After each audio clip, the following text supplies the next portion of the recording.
اعوذ باللہ من الشیطان اللعین الرجیم بسم اللہ الرحمن الرحیم الحمد للہ وکفی وسلام علی عبادہ الذین اصطفی اللہم صل علی محمد وآل محمد وعجل فرجہم۔ اس رات کی آمد ہے کہ جسے شب قدر کہا جاتا ہے، جو کہ شب ولایت ہے، اور جسے شب قرآن اور شب اہل بیت بھی کہا جاتا ہے۔ یہ شب امام زمانہ علیہ السلام پر نزول ملائکہ کی رات ہے۔ یہ شب قرآن ہے، اور یہ شب ولی مطلق امام زمانہ علیہ السلام سے انس کی رات بھی ہے، اور یہ شب امیر المومنین علیہ السلام بھی ہے۔ اللہم صل علی محمد وآل محمد۔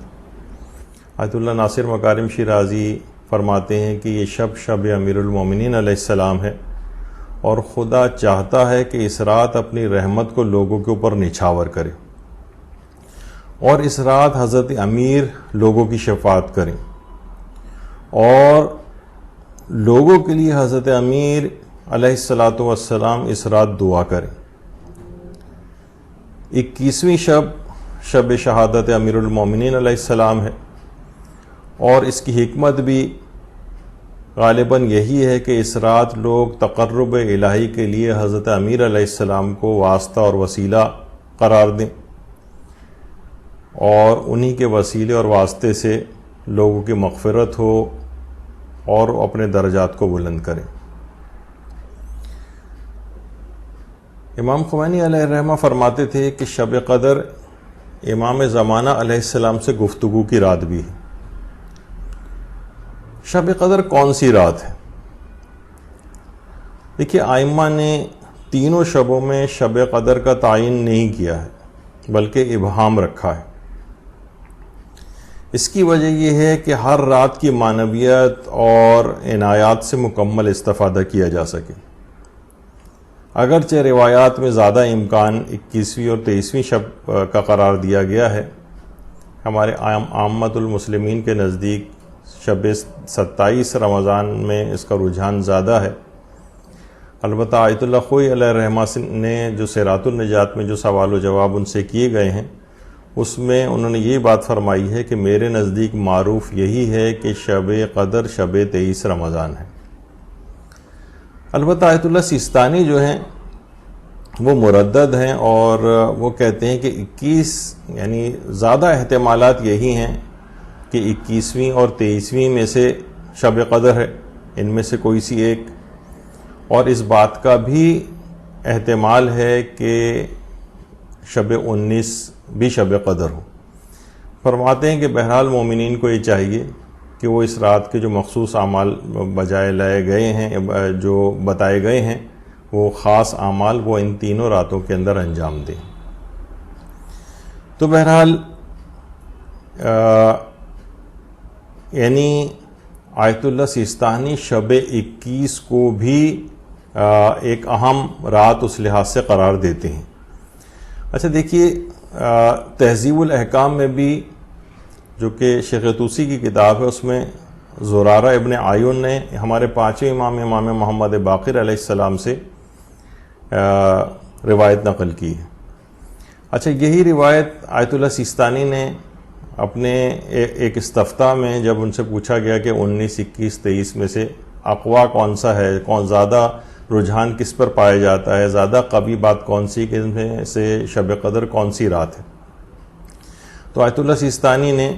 وہی 5ویں امام سے جو روایت ہے زرارہ سے منقول، وہ نقل کی ہے اپنے استفتاء میں، کہ جب زرارہ نے 5ویں امام سے پوچھا کہ مولا شب قدر کون سی رات ہے، تو امام نے فرمایا 21ویں یا 23ویں۔ تو زرارہ نے کہا کہ کیا ایک رات نہیں ہے شب قدر، یعنی کوئی ایک معین رات ہوگی نا؟ امام نے فرمایا ہاں معین ہے، یعنی ایک ہی رات ہے۔ تو انہوں نے کہا کہ بس مجھے آپ بتائیے کہ کون سی رات ہے۔ تو امام نے فرمایا کہ ما علیک ان تفعل خیرا فی لیلتین، جو کہ آیت اللہ سیستانی نے بھی اپنے فتوے میں لکھی ہے کہ اگر تم ان دونوں راتوں میں نیکی کا کام کرو تو اس میں تمہیں کیا نقصان ہے، کیا حرج ہے اس کے اندر کہ تم ان دونوں راتوں کے اندر نیک اعمال کو انجام دو۔ اور اصول کافی کی جو چوتھی جلد ہے، اور شیخ صدوق نے اپنی کتاب خصال میں بھی اس کو لکھا ہے کہ فضیل ابن یسار سے جو روایت ہے کہ 21ویں اور 23ویں رمضان کی شب کو ہمارے پانچویں امام محمد باقر علیہ السلام پوری رات دعاؤں میں مشغول رہتے تھے، اور جب یہ رات گزر جاتی تھی تو پھر نمازیں وغیرہ پڑھا کرتے تھے۔ تو 21ویں اور 23ویں ان دونوں میں امام پوری رات دعاؤں میں مشغول رہتے تھے۔ اور فضائل اشہر الثلاثہ جو شیخ صدوق کی کتاب ہے، اس میں ہمارے امام موسیٰ کاظم علیہ السلام امام موسیٰ کاظم علیہ السلام فرماتے ہیں کہ جو شخص لیلۃ القدر میں غسل کرے اور طلوع فجر تک جاگے اس کے تمام گناہ معاف ہو جاتے ہیں، تمام گناہ اس کے صاف ہو جاتے ہیں۔ تو بہرحال یہ آیت اللہ سیستانی نے بھی اپنے فتوے میں، تو اس میں احتمال یعنی دونوں طرف ہیں، کسی ایک طرف آیت اللہ سیستانی نے اس کا نہیں رکھا ہے کہ مثلا جیسے آقا خوئی نے کہا تھا کہ میرے نزدیک معروف یہی ہے کہ فقط شب 23 رمضان ہے۔ آیت اللہ سیستانی 21 اور 23 دونوں کے متعلق ایک ہی طرح کی بات کہتے ہیں۔ اچھا، اب بہرحال ان تینوں راتوں کے اندر رجاء مطلوبیت کی نیت سے اعمال شب قدر کو انجام دینا چاہیے۔ اچھا، آیت اللہ سید محمد غروی انہوں نے ایک بات فرمائی ہے کہ احتمال اور امکان یہ ہے کہ ایک مصداق اس کا یہ بھی ہے کہ نئے سال کا آغاز بھی شب قدر سے ہوتا ہے، اس لحاظ سے کہ قسمتیں شب قدر میں لکھی جاتی ہیں، تقدیریں لکھی جاتی ہیں، آئندہ سال کے تمام احکامات اس کے اندر ہوتے ہیں۔ تو ایک معنی اس کے یہ بھی ہیں کہ ایک لحاظ سے ہماری زندگی کے جو نئے سال کا آغاز ہے وہ شب قدر سے ہوتا ہے۔ تو بہرحال اچھا، لیکن وہ جو علماء کہتے ہیں کہ شب 23 رمضان کا جو وہ ہے احتمال وہ زیادہ ہے، وہ اصل میں عبداللہ ابن انیس جوہنی کی جو ایک روایت ہے اس کے مطابق علماء یہ کہتے ہیں۔ اکثر علماء کے نزدیک وہ روایت معتبر ہے، کچھ علماء کے نزدیک اس میں کچھ ضعف پایا جاتا ہے۔ بہرحال یہ کہ عبداللہ ابن انیس جوہنی وہ تھے کہ جو کہ مدینے کے اطراف میں غلہ بانی کرتے تھے، اور اپنے کسی کام کی وجہ سے وہ ایک دفعہ مدینہ منورہ پیغمبر اکرم صلی اللہ علیہ وآلہ وسلم کی خدمت میں آتے ہیں اور کہتے ہیں آ کر کہ یا رسول اللہ، میرے لیے تو ممکن نہیں کہ میں تینوں شبوں میں تمام راتیں مدینے میں آ کر گزاروں اور عبادت کے اندر مصروف رہوں، میرے لیے ممکن نہیں، کیونکہ مدینے سے بہت باہر ہی غلہ بانی کیا کرتے تھے۔ اب آپ مجھے یہ بتائیے کہ کس شب کے اندر امکان سب سے زیادہ ہے تاکہ میں اسی رات آؤں اور عبادت کروں؟ تو پیغمبر اکرم نے اپنا سر مقدس ان کے کان کے بالکل قریب لے گئے اور یہ فرمایا کہ تم شب 23 رمضان کو آ جاؤ تو یہ تمہارے لیے کافی ہے۔ اس لیے اس شب 23 رمضان کو شب جوہنی یا لیلۃ الجوہنی کہا جاتا ہے، اس کا نام ہی پڑ گیا ہے۔ تو اس بنا پر اس روایت کے مطابق اس کا امکان کافی زیادہ پایا جاتا ہے کہ یہ شب 23 رمضان ہے۔ البتہ پیغمبر اکرم نے یہ بات اس کو ذرا مخفیانہ اور رازدارانہ طور پر بتائی تھی، یعنی انداز کچھ ایسا تھا، اور اس کے بعد یہ شخص آتا ہے اور پوری رات مسجد نبوی میں گزار کر عبادت کر کے چلا جاتا ہے۔ اچھا، ہمارے بعض غیر شیعہ مسلمان برادران جو ہیں وہ یہ بات اس طور پر کہتے ہیں کہ شب 23 رمضان نہیں ہے بلکہ شب 27 رمضان ہے۔ تو یہ بات بہرحال یاد رہے کہ صحیح مسلم جو ہے اس کی جو 8ویں جلد ہے اس میں بہت سے صحابہ اور تابعین کا قول یہ نقل کیا گیا ہے کہ یہ شب 23 رمضان ہی ہے۔ اور یہ جو لیلۃ الجوہنی والی جو روایت ہے جو ابھی آپ کی خدمت میں پیش کی گئی ہے، یہ روایت اہل سنت کے ہاں بھی پائی جاتی ہے، یہ جس کا یہ آپ کے سامنے جو موجود ہے، یہ ان کی کتابوں کے اندر بھی پائی جاتی ہے، اور اس کو علم رجال کے ماہرین جو شیخ ناصر الدین البانی ہیں انہوں نے بھی اس روایت کو معتبر اور صحیح قرار دیا ہے۔ تو بہرحال اس کو لیلۃ الجہنی کہا جاتا ہے، یہ ان کے ہاں بھی بہت معروف ہے، عام مسلمانوں کے ہاں بھی، تو اس لحاظ سے یہ شب 23 رمضان ہے۔ اور جو تفسیر مجموع البیان ہے ہماری، اس میں حضرت عبداللہ ابن عمر سے بھی ایک روایت ہے جس سے اس کی تائید ہوتی ہے کہ ایک شخص نے آ کر پیغمبر اکرم کو اپنا خواب سنایا تھا کہ شب قدر یعنی کہ شب قدر ہے اور رمضان کے ختم ہونے میں فقط 7 دن باقی رہ گئے، اور یہ اسی وقت ممکن ہے جب یعنی اس نے خواب میں دیکھا کہ شب قدر واقع ہو رہی ہے اور رمضان کے ختم ہونے میں 7 دن ہیں، یعنی 23 + 7 وہی اس طرح سے مہینہ ختم ہو رہا ہے۔ تو پیغمبر اکرم نے جو روایت کے مطابق پیغمبر نے اس کی تائید کی کہ شب قدر سے متعلق تمہارا خواب سچا ہے،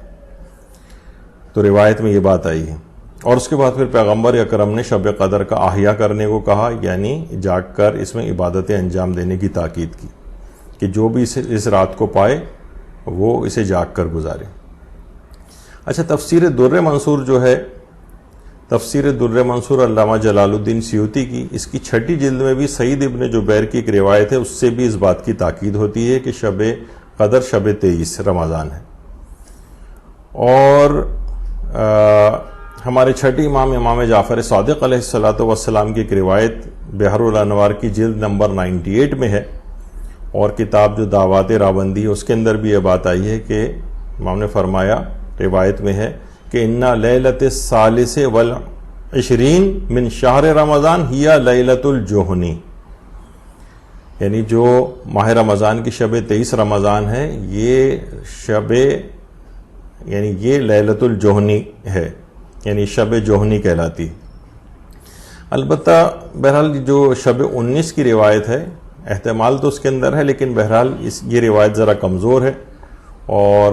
مرحوم کلینی نے تقریباً 3 روایات اس سلسلے میں نقل کی ہیں شب 19 کے سلسلے میں، اس میں 2 روایتیں تو ضعیف ہیں، البتہ ایک روایت صحیح روایت ہے۔ اس میں البتہ کہا جاتا ہے کہ شب 19 رمضان جو ہے یہ شب قدر کا مقدمہ ہے، کیونکہ کوئی ایک روایت بھی اس طرح سے بالکل واضح طور پر یہ بات نہیں کہتی کہ شب 19 رمضان شب قدر ہے، لیکن یہ مقدمہ ضرور ہے شب قدر کا۔ تو بہرحال یہ بھی ہے کہ 19ویں ہمارے جو 6 امام کی روایت ہے وسائل الشیعہ میں، کہ 19ویں شب میں تقدیر لکھی جاتی ہے، 21ویں شب میں اس کی تائید ہوتی ہے، اور 23ویں شب میں اس پر مہر اور دستخط لگا دی جاتی ہے، یعنی فائل کلوز ہو جاتی ہے، فائنل دستخط ہو جاتے ہیں، پورے سال کی تقدیر لکھ دی جاتی ہے۔ لہٰذا یہ پورے رمضان میں ہمیں بہرحال اس بات کی دعاؤں میں یہ بات رکھنی چاہیے، جیسے کہ کہا بھی گیا ہے، علماء تاکید فرماتے ہیں کہ آیت اللہ جواد ملکی تبریزی جو امام خمینی کے عرفانیت کے استاد کہے جاتے ہیں، وہ اپنی کتاب المراقبات میں یہ بات لکھتے ہیں کہ ماہ رمضان کی اہم ترین مہم ترین دعاؤں میں یہ دعا ہونی چاہیے کہ پروردگار ہمیں شب قدر میں عبادت کی توفیق عطا فرمائے۔ یہ بہت اہم بات ہے، وجہ اس کی ایک ایسا نہ ہو کہ بس ادھر ادھر ٹی وی دیکھتے ہوئے اور گیم شوز دیکھتے ہوئے اس رات کو گزار دیا جائے۔ پوری رمضان میں یہ بات کرنی چاہیے۔ بعض اوقات ایسا بھی ہوتا ہے کہ اس طرح سے آپ ایسی مشکلات کے اندر پڑ گئے، کچھ ایسے گناہوں کی وجہ سے توفیق ختم ہو گئی کہ یعنی یہ جو شب قدر ہے اس کو فضول ضائع ہو گیا، باہر نکلنا پڑ گیا، افطار کے لیے کہیں چلے گئے، یا اس طرح کی اور جو ہے وہ باتیں جس میں شب قدر کا بہت بڑا وقت جو ہے وہ بغیر عبادت کسی طرح سے ضائع ہو جائے، اس سے پناہ مانگنی چاہیے اور اس رات کو مکمل عبادت کے لیے وقف کرنا چاہیے۔ یہی وجہ ہے کہ آیت اللہ فاطمی نیاں ان کے بہت مشہور دروس جو ہے وہ اخلاقیات وغیرہ کے روحانیت کے اندر ایک بڑا مقام رکھتے ہیں۔ یہ فرماتے ہیں کہ یعنی شب قدر کی ایک خاص طرح سے پلاننگ ہونی چاہیے، بلکہ فرماتے ہیں کہ شب قدر کی پلاننگ 1 سال پہلے سے کرنی چاہیے۔ اتنی اہم رات ہے، اس رات آپ کی قسمتیں لکھی جا رہی ہیں، اس رات آپ کے پورے سال یعنی کس کو زندگی ملے گی، کس کو موت ملے گی، کس کی شادی ہوگی، کس کی نہیں ہوگی، کون امتحان میں پاس ہوگا، کون نہیں ہوگا، کون بیمار پڑے گا، کون صحت یاب ہوگا، کتنی یعنی تمام چیزیں اس کی قسمت میں لکھی جانے والی۔ تو کس قدر اس رات کی پلاننگ ہونی چاہیے؟ 1 سال پہلے سے اس کی پلاننگ کرنی چاہیے، پورے سال، یعنی پورے سال میں کچھ نہ کچھ دن اور رات اس غور و فکر و تفکر میں لگانے چاہیے کہ مجھے اس رات کو کیسے گزارنا ہے۔ جو کتاب ہے جمال السالکین، اس میں آیت اللہ جواد ملکی تبریزی کے متعلق یہ بات لکھی گئی ہے کہ وہ فرماتے تھے 1 سال پہلے سے اس شب کے ثمرات کی فکر کرنی چاہیے، 1 سال پہلے سے، یعنی پورے سال انسان باقاعدہ کاپی پینسل لے کے ایک ڈائری مینٹین کر کے بیٹھے کہ مجھے اس میں کون سی دعائیں کرنی ہیں، کس طرح سے کرنی ہیں۔ البتہ آیت اللہ فاطمی نے یہ فرماتے ہیں کہ جب میں جوان تھا، یہ ان کی جوانی کی تصویر، کہ جب میں جوان تھا تو مجھے یہ بات سمجھ میں نہیں آتی تھی کہ آیت اللہ جواد ملکی تبریزی یہ بات کیوں کہتے تھے کہ 1 سال پہلے سے اس کے ثمرات کی فکر کرنی چاہیے، 1 سال پہلے سے اس کی پلاننگ ہونی چاہیے۔ کہہ رہے میں یہ سمجھتا تھا کہ شاید اس کے معنی یہ ہوتے ہوں ان کی نگاہ میں کہ اس رات میں انسان کوئی پروگرام نہ رکھے، دوستوں کے گھر نہ جائے، رشتہ داروں کے گھر جا کے ٹائم ضائع نہ کرے، کوئی تقریب نہ رکھے، کسی نکاح اور شادی کے اندر نہ جائے، اور یعنی یہ دماغ میں آتا تھا ہوٹل کھانا کھانے کے لیے نہ جائے، یعنی اس رات کا کوئی ایک لمحہ بھی ضائع نہ کرے۔ میرے دماغ میں آتا تھا کہ شاید آیت اللہ جواد ملکی تبریزی یہ بات کہنا چاہ رہے ہیں کہ اس پورے سال یہ پلاننگ انسان کر کے رکھے، یہ نیت کر کے رکھے کہ میں اس رات کو ضائع نہیں کروں گا۔ کہہ رہے ہیں لیکن جب میں نے مزید غور کیا تو مجھے پتہ چلا کہ نہیں، ان کے یہ مطلب نہیں تھا بات کا، بلکہ مطلب یہ تھا کہ پورے سال اس طرح سے گزارا جائے کہ اللہ کی کوئی نافرمانی نہ کی جائے، کسی کو کوئی اذیت نہ دی جائے، والدین کے دل کو نقصان کوئی ٹھیس نہ پہنچائی جائے، کسی کا کوئی حق نہ مارا جائے، اس طرح سے دین پر عمل کرتے ہوئے انتظار کیا جائے اس رات کے آنے کا، اور اس طرح سے پلاننگ کرتے ہوئے شب قدر کی رات تک پہنچیں۔ یہ ہے اصل شب قدر کی 1 سال بھر کی پلاننگ۔ اب اس کے بعد اس طرح سے جب زندگی گزارتے ہوئے آئیں گے اور پورے سال، اور اس کے بعد جو بھی دعا اس شب قدر کے اندر مانگیں گے وہ لازمی قبول ہو جائے گی۔ یہ فقط اس رات کی حد تک معاملہ نہیں ہے کہ پورے رات تو ہم بالکل لاپرواہی دین سے اس طرح سے گزاریں اور بس اس رات تھوڑی محنت کر کے، وہ بھی اپنی جگہ اہمیت والی چیز ہے کہ اس رات پھر بھی محنت کر لی تو انشاءاللہ امید ہے کہ پروردگار اپنا کرم فرمائے گا، کیونکہ وہ رات ایسی ہے۔ لیکن اصلاً جو اس کی پلاننگ ہے وہ اس طرح سے پورے سال ہونی چاہیے کہ مکمل واجبات پر عمل کرتے ہوئے، حرام کاموں سے بچتے ہوئے، لوگوں کے حق کو نہ مارتے ہوئے، والدین کے دل کو تکلیف نہ پہنچاتے ہوئے، کسی کو اذیت نہ دیتے ہوئے، اور پھر گزرتے سال گزرتے ہوئے رات شب قدر آ جائے، پھر اس کے بعد جو بھی دعا مانگی جائے گی وہ انشاءاللہ ضرور پوری ہوگی، اور یہ رات مکمل ثمرات کے ساتھ آپ کو نصیب ہو جائے گی۔ تو یہ ایک بڑی اہم اس لحاظ سے بات ہے جو یہ کہتے تھے، فرماتے تھے کہ یہ ہے سارا سال انتظار شب قدر کا مفہوم، یہ ہے اس کی پلاننگ کا مفہوم۔ یعنی فقط یہ اس رات کی پلاننگ کی حد تک بات نہیں کہ ہم نے صرف 3 4 5 گھنٹے کی ایک پلاننگ کر لی کہ یہ پڑھنا ہے، یہ پڑھنا ہے، یہ پڑھنا ہے، اور اس میں بھی اکثر ہمیں پتہ بھی نہیں ہوتا کہ ہم کیا پڑھ رہے ہیں، وہ بھی اپنی جگہ اہم ہے، لیکن بہرحال اصل پلاننگ یہ ہونی چاہیے۔ اور پھر جب دیکھے گا انسان، یعنی اس کے بعد جب اتنے اچھے نامہ اعمال کے ساتھ وہ تمام چیزیں جو تقدیر میں لکھی جا چکی ہیں، اور جو دعا یہ کرے گا، وہ جو چاہے گا اپنے تقدیر کے اندر وہ بات لکھوا لے گا، اور اس کے بعد جب اتنے اچھے نامہ اعمال کے ساتھ یہ تقدیر اور اس کی دعائیں لگ کر پہنچیں گی تو انشاءاللہ جو فائنل دستخط اور مہر لگائی جائے گی اس کی تقدیر پر، وہ وہی ہوگا جو اس نے اپنی دعاؤں کے اندر مانگا ہوگا۔ تو بہرحال یہ بہت اس لحاظ سے بڑی اہم بات تھی۔ اور آیت اللہ خامنہئی بھی یہ بات فرماتے ہیں کہ قلوب کو ذکر الہی سے منور کرنا ہے تاکہ ماہ مبارک رمضان میں ان مبارک راتوں میں جو شبہ قدر ہیں ان کا پورے طور پر استقبال ہو سکے۔ یعنی اپنے قلوب کو بھی ذکر الہی سے جو منور کرنا ہے، اپنے زبان کو مسلسل ذکر الہی سے منور کرنا ہے۔ یعنی جس قدر یہ عظیم اور اہم مہمان آنے والا ہے، یعنی جس رات، یعنی فرماتے ہیں کہ جس قدر بھی یعنی مہمان عظیم ہوتا ہے، جس قدر مہمان اہم ہوتا ہے اسی قدر اس کا شایان شان استقبال بھی ہوتا ہے۔ یعنی اتنی عظیم رات کو کسی بھی جذبے اور پلاننگ کے بغیر ایسے ہی گزار دیا جائے۔ فرماتے ہیں کہ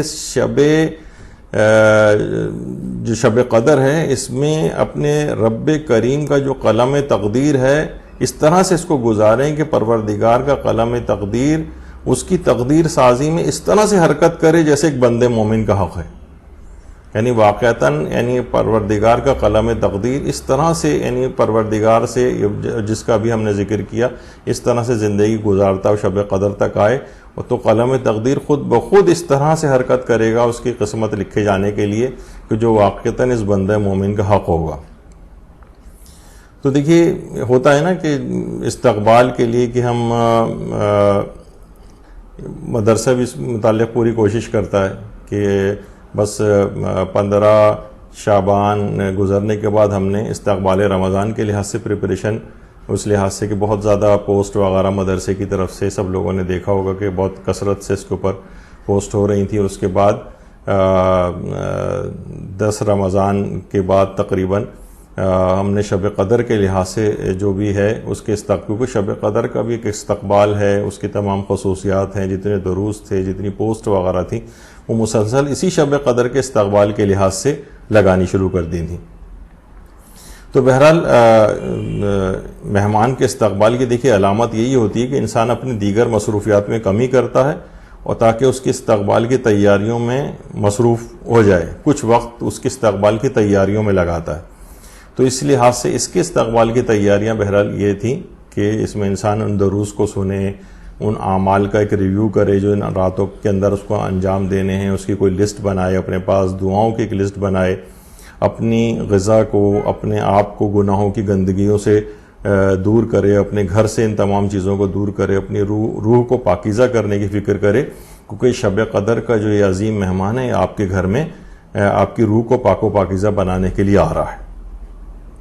یہ رات آ رہی ہے آپ کے پاس, تو روح کو پاکیزہ بنانے کے لیے, روح کی پاکیزگی کے لیے ایک ذکر ہے جو کہ شب 23 رمضان کو بڑے بڑے علماء نے اس کو ذکر کیا.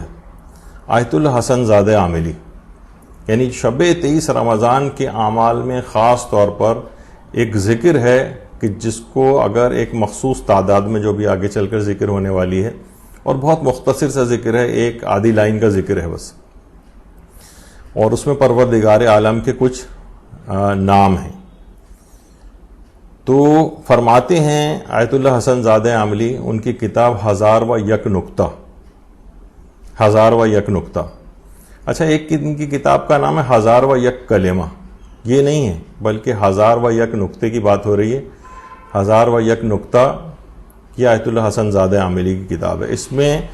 جو نکتہ نمبر 792 بیان ہوا ہے اس میں اپنے اساتذہ کے اعتبار سے نقل فرماتے ہیں آیت اللہ حسن زادہ عاملی کے اعمال شب 23 رمضان میں انہوں نے اس بات کو ذکر کیا ہے کہ اگر شب 23 رمضان سجدے میں جا کر اس ذکر کی تلاوت کرے جو ابھی آپ کے سامنے ذکر ہونے والا ہے, تو ملائکہ الہی نازل ہوں گے اور اس کے دل کو تمام کثافتوں, نجاستوں اور گندگیوں سے پاک کر دیں گے. اور آگے انہوں نے لکھا ہے کہ مجرب جدن, یعنی یہ بہت ہی تجربہ شدہ یہ والا عمل ہے, بہت زیادہ تجربہ شدہ ہے کہ اس ذکر کو شب 23 رمضان میں اس ذکر کو ایک مخصوص تعداد کے اندر پڑھا جائے. اچھا, جو کتاب مطلع انوار جو کہ آیت اللہ سید محمد حسین حسینی تہرانی کی لکھی ہوئی کتاب ہے, اس کی جلد نمبر 2 ہے. یہ تو خیر 12ویں جلد ہے جس کا ٹائٹل آپ کے سامنے ہے, لیکن اس کی جو دوسری جلد ہے اس میں آیت اللہ علی آقا قاضی, آیت اللہ یہ محمد حسین حسینی تہرانی ہیں جنہوں نے مطلع انوار کے اندر یہ بات لکھی ہے کہ جو وصیتیں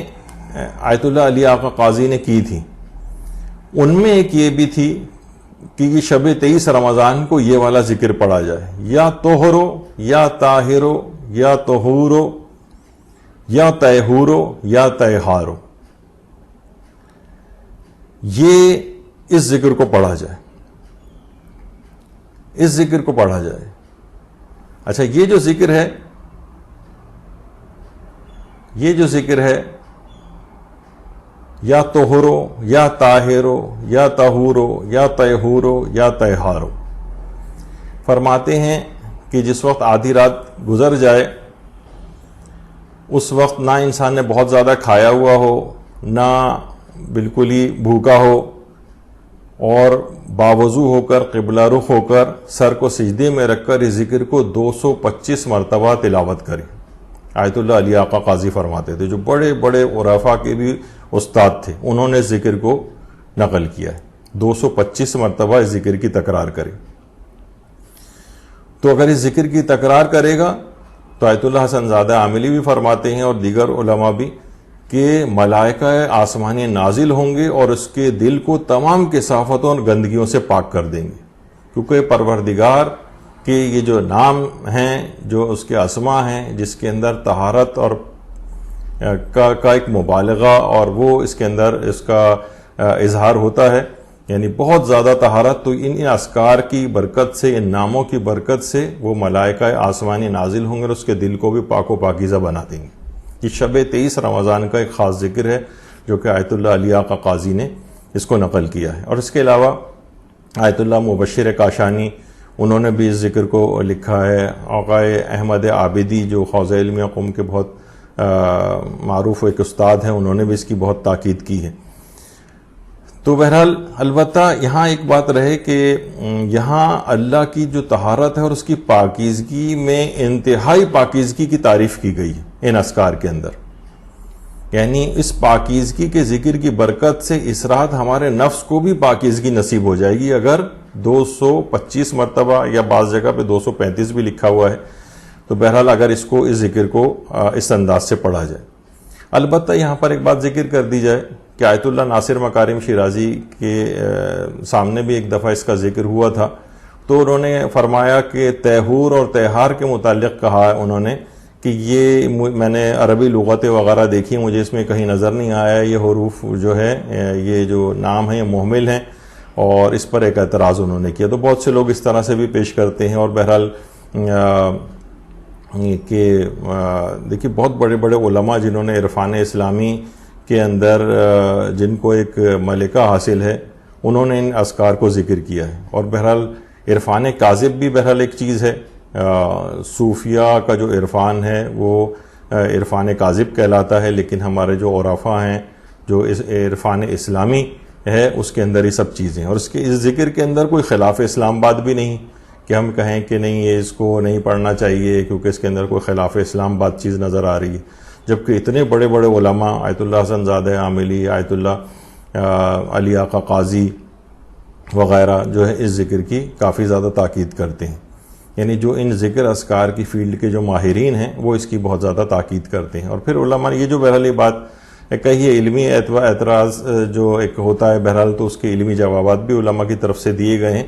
کہ یہ بھی محمل کوئی لفظ نہیں ہے، بلکہ طہارت میں مبالغہ اور کثرت کے لیے استعمال ہوا ہے۔ تیہور بروزن فعول، اوزان مبالغہ میں سے۔ تو بہرحال آیت اللہ سید محمد حسین حسینی تہرانی، انہوں نے جو آیت اللہ مہدی بحرالعلوم سے جو منسوب رسالہ ہے سیر و سلوک،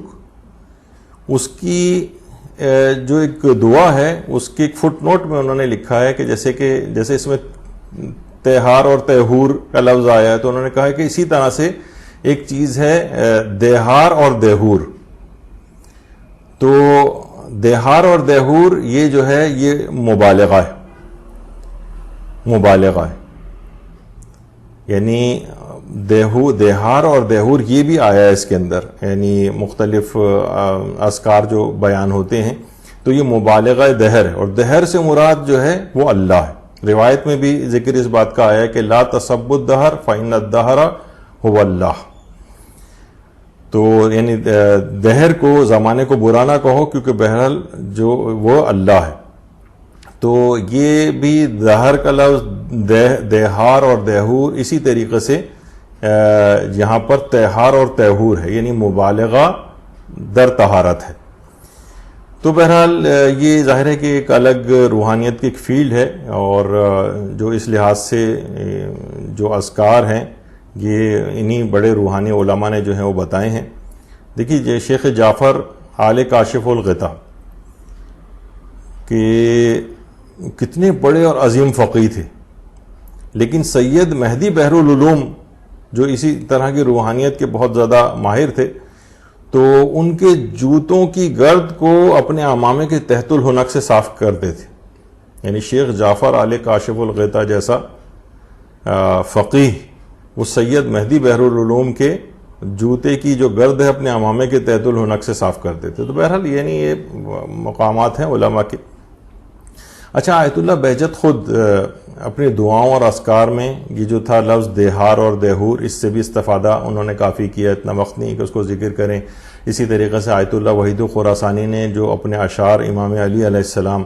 حضرت امیر المومنین علیہ السلام کی شان میں جو انہوں نے اشعار کہے ہیں، اس میں بھی دیہار اور دیہور کے جو لفظ ہے اس سے انہوں نے کافی استفادہ کیا ہے آیت اللہ وحید خراسانی نے. لہٰذا اس بات میں کوئی مذائقے کی بات نہیں ہے، اور طہارت باطن کے لیے ان اذکار کو اس رات شب 23 رمضان کے خاص اذکار میں سے یہ چیز ان بڑے عرفانی علماء نے اس بات کو نقل کیا، جس میں آیت اللہ علی آقا قاضی ہیں، اور اس کے علاوہ آیت اللہ حسن زادہ عاملی ہیں، اس کے علاوہ آقا احمد عابدی ہیں جو کہ حوزہ علمیہ قم کے بڑے اساتذہ میں ان کا شمار ہوتا ہے، اور یہ خود آیت اللہ بہجت کے شاگرد رہ چکے ہیں. آیت اللہ شیخ جواد تبریزی کی خاص برجستہ شاگردوں میں ان کا شمار ہوتا ہے. آیت اللہ انصاری شیرازی کی شاگردوں میں ان کا شمار ہوتا ہے. آیت اللہ حسن زادہ عاملی کے خاص شاگردوں میں ان کا شمار ہوتا ہے. تو یہ ان کی بھی بات بہت زیادہ یہ تاکید کرتے ہیں آقا احمد عابدی. اس کے علاوہ آیت اللہ جو مبشر کاشانی، ان کا قوم کے اندر درس خارج بھی ہوتا ہے، اور یہ خود آیت اللہ سید عبد الکریم کشمیری کے شاگرد ہیں. یہ اس ذکر کی بہت تاکید کرتے ہیں، اور یہ خود آیت اللہ عبد الکریم کشمیری کے بھی شاگرد رہ چکے ہیں، اور آیت اللہ رضا بہاؤالدینی کے بھی شاگرد رہ چکے ہیں. اچھا، عربی لغت میں دیکھیے اگر کوئی چیز ذکر نہ ہوئی ہو ضروری نہیں ہے، کیونکہ دعاؤں کے اندر عبرانی زبان کے بھی بہت سے الفاظ موجود ہیں.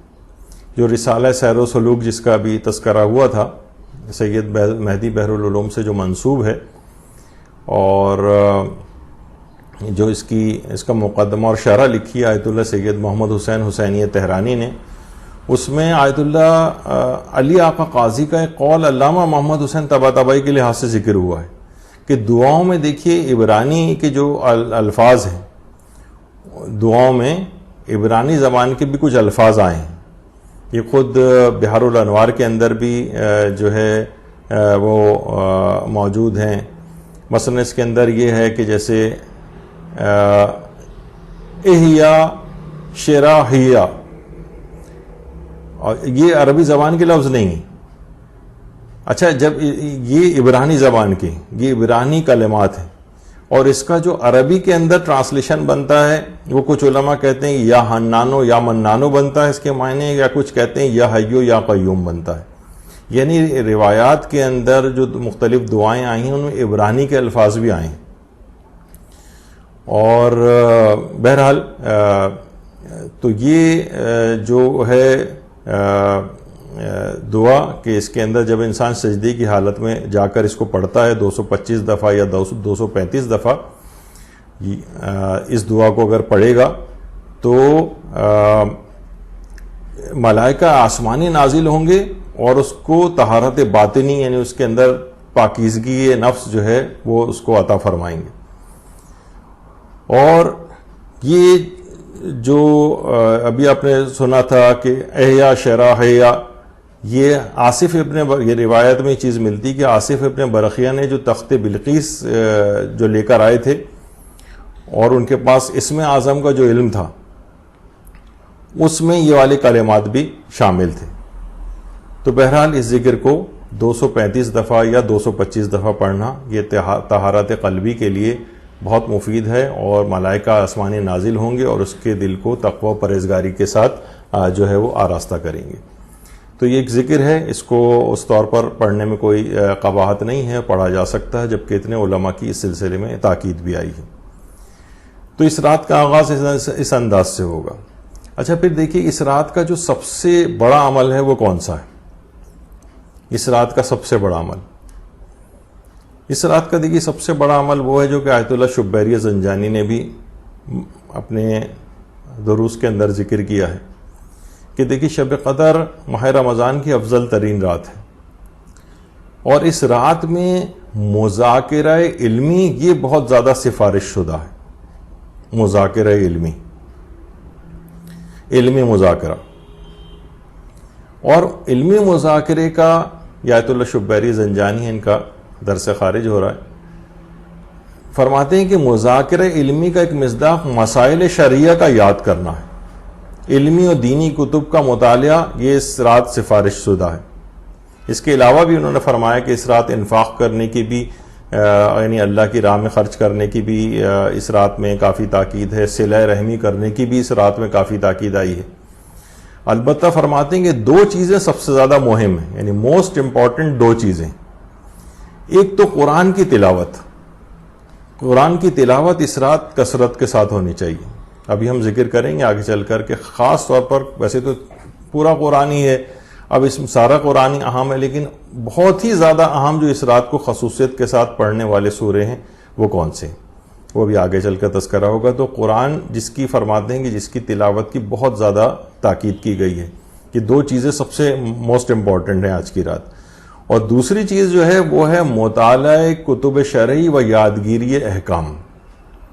یعنی شرعی کتابوں کو، کیونکہ دینی کتابیں تو بہت ساری کتابیں ہیں، آپ جو ہے اسلامی اقتصادیات کی کتاب بھی اٹھا سکتے ہیں، اس طرح یہ وہ بھی ساری اسلامی چیزیں ہیں، لیکن فرماتے ہیں کہ کتب شرعی یعنی جس کے اندر شرعی احکام ہوں، یعنی ان کا مطالعہ کیا جائے، اور وہ یادگیری احکام کو یاد کرنا، یعنی اس طرح سے اس کو پڑھنا کہ وہ آپ کو یاد ہو جائیں۔ یہ خاص الخاص آج کی رات کا جو بہت ہی اہم ترین عمل ہے۔ مدرسے کی پوری کوشش ہوتی ہے کہ اس رات کم سے کم 50-100 فقہی مسائل وغیرہ کا ایک بنچ بنا کے اس کو ہم اس کے اوپر شیئر کر دیتے ہیں، تاکہ لوگ اس رات کو کم سے کم ان مسائل کو پڑھیں اور دوسروں کو بھی اس کو فارورڈ کریں۔ اچھا، اسی لحاظ سے شیخ صدوق کے متعلق یہ بات کہی جاتی، یہ شیخ صدوق کی قبر مبارک ہے۔ شیخ صدوق اپنے استاد کے حوالے سے بیان کرتے ہیں، مفاتیح الجنان میں بھی یہ بات آئی ہے کہ وہ فرماتے تھے کہ جو شخص بھی 21ویں اور 23ویں رمضان کی راتوں کو مسائل دینی بیان کرتے ہوئے گزارے تو وہ سب لوگوں سے افضل ہے۔ اس رات کا جو سب سے افضل عمل کرے گا، یعنی 21ویں اور 23ویں راتوں کو مسائل دینی بیان کرتے ہوئے گزارے، ایک دوسرے کو آپ کم سے کم اوتھینٹک جو ذرائع سے آپ کے پاس مسائل شرعیہ آئے ہوں وہ ایک دوسرے کو فارورڈ کریں، کسی جگہ ایک گھر میں ہی بیٹھ کر کچھ لوگوں کو کچھ مسائل دینی توضیح المسائل سے پڑھ کر یا ان پوسٹ وغیرہ کے ذریعے پڑھ کر لوگوں کو اگر بتائیں، تھوڑا سا وقت اس کے اندر لگائیں، کم سے کم 1 گھنٹہ اس کے اندر اگر لگائیں تو یہ سب سے افضل ترین ہے۔ اور یہ تمام لوگوں میں شیخ صدوق اپنے اساتذہ کے حوالے سے بیان فرماتے ہیں کہ یہ تمام لوگوں میں سب سے زیادہ افضل ہو جائے گا، یعنی خود بھی دینی مسائل سیکھ رہا ہے اور دوسروں کو بھی یہ مسائل سکھا رہا ہے۔ تو بہرحال دیکھیے کہ یہ جو توضیح المسائل وغیرہ پڑھنا ہے عام طور پر لوگوں کو بہت خشک اور اس طرح کی چیز لگتی ہے، بہرحال اس کے اندر بھی ایک پیغام ہے، یعنی اتنے اہم چیز ہے ان احکامات شریعت کے، اتنی اہم ترین رات کو دیکھیے پورا سال پڑا ہے۔ آج کی رات تو کہا جانا چاہیے تھا بھائی مسائل وسائل اور یہ علم حاصل کرنے کے لیے تو پورا سال پڑا ہے، تو فقط یہ آج کی رات تو دعاؤں میں، صرف مناجات میں، صرف نمازوں میں لگانی چاہیے تھی۔ سب سے زیادہ افضل عمل پھر علم، یہ مسائل شرعیہ کا حاصل کرنا قرار دیا گیا اس کے باوجود، تاکہ اس میں ایک یہ بھی ہے کہ یہ کیونکہ پورے سال کا آغاز آپ کی زندگی کا اس رات سے ہو رہا ہے، تو لہٰذا اس کے اندر ایک پیغام یہ بھی ہے کہ اس بات کو جو اس میں آپ کو پریکٹس کرائی جا رہی ہے مسائل شریعت کو یاد کرنے کی، یہ سلسلہ پھر پورے سال چلنا چاہیے۔ تو بہرحال یہ تمام چیزیں ایسی ہیں کہ جس کی بہت اہمیت ہے، لوگ عام طور پر دیگر چیزوں کے اندر بہت زیادہ مصروف ہو جاتے ہیں اور یہ سب سے اہم اور افضل ترین عمل جو ہے اس رات کا اس کو فراموش کر دیتے ہیں۔ اس کی طرف ہونی چاہیے توجہ۔ یہی وجہ ہے کہ آیت اللہ جوادی عاملی، آیت اللہ جوادی عاملی فرماتے ہیں کہ اس دنیا میں کوئی بھی چیز علم دین کے حصول سے برتر نہیں ہے۔ بعض اوقات کہہ دیا جاتا ہے کہ بھئی دیکھیں یہ اور بھی چیزیں ہیں، فزکس کیمسٹری، یہ بھی کون سا غیر دینی چیز ہے، وہ ٹھیک ہے، اس پہ ہماری ان تمام چیزوں کی اہمیت سے کسی کو انکار نہیں ہے، لیکن بہرحال اصل علم دیکھیے وہی ہے کہ جس سے آپ کی آخرت سنور جائے. یعنی افضل ترین عمل بہرحال، جس میں ہم نے ایک دفعہ آیت اللہ ناصر مکارم شیرازی کا فتویٰ بھی پیش کیا تھا، تو اس میں انہوں نے یہی بات کہی تھی کہ ٹھیک ہے ان تمام چیزوں کی بھی بہت اہمیت ہے اور ایک خاص تعداد تمام علوم کے لیے مہیا ہونی چاہیے تاکہ زندگی کا نظام بھی اس طرح سے چلتا رہے. لیکن انہوں نے یہ بھی فرمائی یہ بات کہ آج کل کے دور میں خاص طور پر علم دین کی اہمیت بہرحال ان تمام چیزوں سے زیادہ ہے. یعنی وہ تو اپنے طور پر چل ہی رہے ہیں، لوگ کر ہی رہے ہیں، لیکن بہرحال ایک علم دین کی افضلیت سے اس میں کسی کو انکار یا کوئی معذرت خواہانہ لہجہ اختیار کرنے کی ضرورت نہیں ہونی چاہیے. سب سے افضل اور برتر جو چیز علم ہے وہ یہی علم دین ہے. یعنی اور فرماتے ہیں کہ جتنا علم میں اضافہ ہوگا اس رات، اسی قدر اس کی عقل میں بھی اضافہ ہوگا. یعنی جس قدر علم میں اضافہ کریں گے اسی قدر عقل میں بھی اضافہ ہوگا. اور خود سوچیں گے انسان کی جب عقل میں اضافہ ہوتا ہے تو دیکھیے انسان جو گناہ کرتا ہے تو کیوں کرتا ہے؟ بے عقلی کی وجہ سے گناہ کرتا ہے. اس کے نتائج اور عواقب وغیرہ سے صرف نظر کر رہا ہوتا ہے، بے عقلی کا کام کر رہا ہوتا ہے کہ جس کا لازمی نتیجہ آگ کے اندر جلنا ہے، ایسے کام کیوں کر رہے ہو؟ تو جس وقت انسان گناہ کرتا ہے تو اس کی عقل بھی کم ہو جاتی. تو فرماتے ہیں کہ یعنی اگر اس رات کو خاص طور پہ یعنی علم حاصل کیا جائے گا، یعنی جتنا علم حاصل ہوگا ظاہر ہے کہ اسی قدر اس کی عقل میں اضافہ ہوگا. جتنا اس رات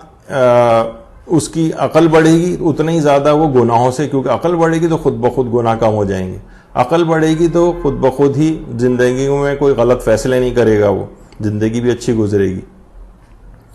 تو بہرحال یہ بات ہے. تو آیت اللہ جوادی عاملی یہ بات فرماتے تھے کہ جو کہ ان کے متعلق صاحب جواہر آیت اللہ شیخ محمد حسن، جن کو صاحب جواہر الکلام کہا جاتا ہے، 43 جلدیں 30 سال کے عرصے میں انہوں نے کتاب جواہر الکلام کو مکمل کیا تھا.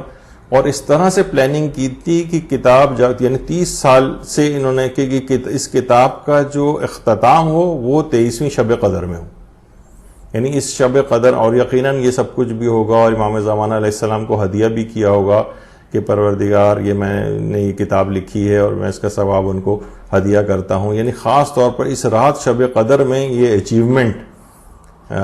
وہی نا کہ جس طریقے سے دیکھیے یہ ہوتی ہے پلاننگ. انہوں نے کہا کہ جو کتاب فقہ کی بہترین کتاب جواہر الکلام استدلالی جو کتاب ہے وہ انہوں نے 30 سال کے عرصے میں لکھی. تو لیکن اس طرح کی پلاننگ کی کہ جب کتاب کو لکھنے کے بعد اس کا اختتام شب 23 رمضان کو کیا. تو بہرحال یہ ایک بڑی خصوصیت والی بات ہے اور واقعتاً اسی کو صحیح طور پر پلاننگ بھی کہا جاتا ہے. تو وہ بھی اسی وجہ سے کہ اس رات علم حاصل کرنے کے لحاظ سے. اب دیکھیں نا کہ وہ شب قدر ہوگی اور اس میں بیٹھ کے وہ جواہر الکلام جو کتاب ہے اس کو مکمل کر رہے ہوں. جبکہ اس انداز کی ان کے متعلق ملتا ہے کہ جب صاحب جواہر کے اپنے ایک بیٹے کا انتقال ہو گئے تو اور بھی کتاب لکھ ہی رہے تھے، اس کے دوران ہی ان کے بیٹے کا انتقال ہوا. تو پوری رات اپنے بیٹے کا جنازہ ہے کہ رات کے وقت دفن نہیں کرنا تھا، دن میں دفن کرنا تھا، جنازہ گھر میں ہی رکھا ہوا تھا. صاحب جواہر نے پوری رات اکیلے اپنے بیٹے کے ساتھ بیٹے کا جنازہ رکھا ہوا ہے اور کتاب جواہر الکلام کو لکھنے میں مصروف ہو گئے اور یہاں تک کہ صبح ہو گئی. تو بہت سی چیزیں بڑی ظاہر ہے کہ جو بڑے افراد ہوتے ہیں دیکھیے ان کی پھر باتیں بھی بڑی ہوتی ہیں. ہم تو ظاہر ہے کہ کہیں گے کہ عام شخص کے اعتبار سے کہ بھئی یہ کوئی سنکی ٹائپ کا شخص ہے کیا ہے، لیکن جو جن کے بڑے مقامات ہوتے ہیں ان سے پھر بڑے اسی طرح کے کام ان کے ہمیں نظر بھی آتے ہیں. اسی طرح سے آیت اللہ مرشی نجفی کو دیکھیں. آیت اللہ مرشی نجفی جب چھوٹے تھے اور انہوں نے نیا بولنا سیکھا تھا، یہ جو سب سے چھوٹے ہیں یہ آیت اللہ مرشی نجفی کے بچپن کی ایک تصویر ہے.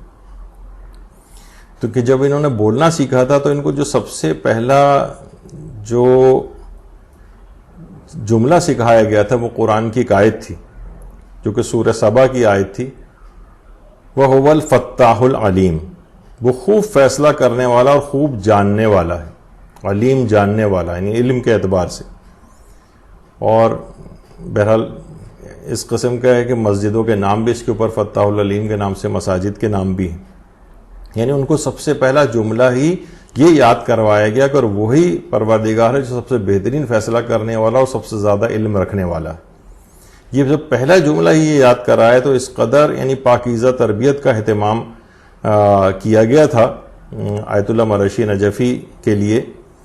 کہ اپنی جو ان کی والدہ گرامی تھیں یعنی اپنی ماہانہ عادت کے دنوں میں بھی انہوں نے ایک سیدانیہ علویہ کو اجرت کے طور پہ رکھا ہوا تھا تاکہ ان کے لیے پاکیزہ حالت میں غذا کا انتظام ہو آیت اللہ مرشی نجفی کے لیے. اور ان کے والد نے حرم امیر المومنین میں علیہ الصلاۃ والسلام میں یہ لباس اہل علم کا جو لباس ہے، علماء کا لباس ہے، یہ حرم امیر المومنین میں آیت اللہ مرشی نجفی کو پہنایا تھا. اور علمی لحاظ سے جو ان کی دادی تھی شمس اشرف بیگم، انہوں نے بھی آیت اللہ مرشی نجفی کو قرآن اور عربی ادبیات کی جو کتاب مغنی اللبیب ہے اس کی تعلیم کی تھی. مغنی اللبیب وہ عربی ادبیات کی کتاب ہے کہ جو اس کے مؤلف نے مکہ مکرمہ میں اپنے آخری زندگی کا ایام میں لکھی تھی، اور پوری کتاب اسی نیت سے کہ میں اس شہر مکہ کے اندر اس کتاب کو لکھوں گا. بہرحال ایک عربی ادبیات کی نحو کی کتاب ہے وہ. یہ ان کی دادی نے ان کو پڑھائی تھی، یعنی پوری خاندان آپ دیکھیے. اور اس قدر زہد تقوی ان کے اندر پھر پیدا ہو گیا تھا آیت اللہ مرشی نجفی میں، جیسے کہ اس سے پہلے بھی کئی دفعہ ذکر ہوا کہ سارے زندگی حج نہیں کیا تھا، اور کیونکہ پیسے ہی ذاتی طور پر جمع نہیں ہوئے تھے ان کے پاس کہ حج کے برابر ہو جائیں. بہت سے تاجروں نے پیسے دینے کی کوشش، بہت سے بزنس مین ان کے پاس آتے تھے کہ ہم اپنے پیسے سے آپ کو حج کرواتے ہیں، تو یہ انکار کر دیتے تھے ہمیشہ. ایک شخص نے ایک دفعہ آیا تھا اور اعتراض آ کر کیا تھا کہ آپ کے پاس تو اتنے شرعی اموال آتے ہیں، کیسے ممکن ہے کہ آپ پر حج واجب نہ ہو جبکہ آپ خود تقسیم کرتے تھے ان کو؟ تو فرمایا کہ یہ میرے اموال نہیں ہیں، یہ مستحقین کے ہیں. جب بھی کبھی زندگی میں ایسا موقع آیا کہ میرے پاس اپنا مال ہوا اور میرے پاس میری اپنی محنت کی کمائی ہوئی تو میں اس سے حج کر لوں گا. بہرحال انتقال ان کا اس حالت میں ہوا کہ وہ حج نہیں کر سکے تھے، اور لیکن ان کی وفات کے بعد 100 افراد نے ان کی نیابت میں حج کو انجام دیا. اللہم صلی علی محمد و آل محمد. یعنی بہرحال یہ کہ آیت اللہ مرشی نجفی اپنی اولاد کی بھی اسی طرح سے تربیت فرماتے تھے. روز سونے سے پہلے اپنی زندگی کے سبق آموز واقعات سناتے تھے، اکابرین علماء کے واقعات سناتے تھے، احادیث معصومین اور احکامات دین اسی وقت سونے سے پہلے اپنے بچوں کو یاد کرواتے تھے. تو بہرحال اس رات کو بھی والدین کے لیے یہ پیغام ہے کہ اس رات کو خاص طور پر اپنے گھر والوں کو احکامات دین سکھانے کے لیے کچھ نہ کچھ انتظام اس رات میں کیا جائے. اچھا، اب دیکھیے جو دوسرا اہم ترین عمل ہے وہ یہ ہے کہ اس پوری رات میں جاگنا ہے. روایت میں یہ بات آئی ہے، پیغمبر اکرم صلی اللہ علیہ وآلہ وسلم، جو کہ اقبال الاعمال کتاب کی پہلی جلد کے اندر یہ والی روایت موجود ہے، کہ جو بھی شب قدر کو زندہ رکھے گا یعنی عبادت کے ساتھ جاگ کر اسے گزارے گا تو آئندہ سال تک عذاب اس پر سے اٹھا لیا جائے گا. آئندہ سال تک عذاب اس پہ سے اٹھا لیا جائے گا. یہ وجہ ہے کہ امام خمینی بھی جو ان کی صحیفہ امام کے نام سے جو 15ویں جلد ہے جس میں امام خمینی کے سارے آثار کو جمع کیا گیا ہے، اس میں فرماتے تھے کہ اس شب جاگ کر اور مناجات کر کے شیطان کی قید بندگی سے آزاد ہو کر اللہ کی بندگی میں آنے کی رات ہے شب قدر. یعنی اتنا فائدہ ہے اس رات کو کہ شیطان کی بندگی سے نکل کر انسان اللہ کی بندگی میں آ جاتا ہے. اور ابھی جن کا تذکرہ ہوا تھا آیت اللہ عابدی، وہ فرماتے ہیں کہ اس رات کو جاگ کر، یہ تو خیر آیت اللہ فاطمی نیا ہے، آیت اللہ فاطمی نیا یعنی اس رات کو جاگ کر عبادت کرنے کی جو حکمت بیان کی گئی ہے. یعنی اگر وہ دیکھیں کہ علماء وغیرہ اتنی اس کی اہمیت کے قائل ہیں کہ اگر مثلا اس راتوں میں اگر انسان بیمار بھی ہو، بھی آگے چل کے میں کچھ تصویریں بھی آپ کو اس لحاظ سے دکھانے والا ہوں کہ بیمار بھی ہو تب بھی اس رات کہیں یہ ضائع نہ ہو جائے. تو آیت اللہ جو آقا احمد عابدی جو ہیں وہ فرماتے ہیں کہ اس رات جاگ کر عبادت کرنے کی حکمت بھی ہے. تو دیکھیے اس میں پہلی چیز تو یہ کہ دیکھیے پہلی بات تو یہ کہ ہماری عمر طولانی نہیں ہے، اتنی عمریں کہاں ہم لوگوں کی ہوتی ہیں،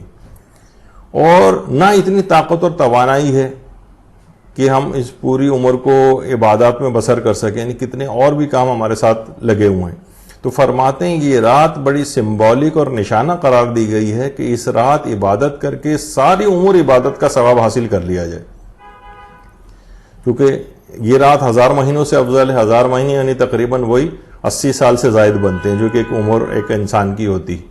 تو نہ تو ہماری عمر طولانی ہے، نہ اتنی طاقت اور نہیں ہے ہمارے اندر کہ ہم پوری زندگی کو عبادت میں بسر کر سکیں. تو اس رات کو ہمارے لیے قرار دیا گیا ہے کہ آپ اس رات کو عبادت انجام دے کر 80 سال کی عبادت کا ثواب حاصل کر لیں. اور پوری دنیا کی عمر بھی ایک رات کی مانند کہی جاتی. تو بہرحال، اور سب سے بڑا فائدہ جو ہمارے امام علی رضا علیہ الصلوۃ والسلام نے بحر الانوار کی روایت میں فرمایا ہے کہ جو شخص بھی شب قدر کو جاگ کر گزارے تو اللہ اس کے گناہوں کو بخش دے گا، اگرچہ اس کے گناہ آسمان کے ستاروں جتنے ہوں یا پہاڑوں کے وزن کے برابر یا دریاؤں کے پھیلاؤ جتنے ہوں. تو بہرحال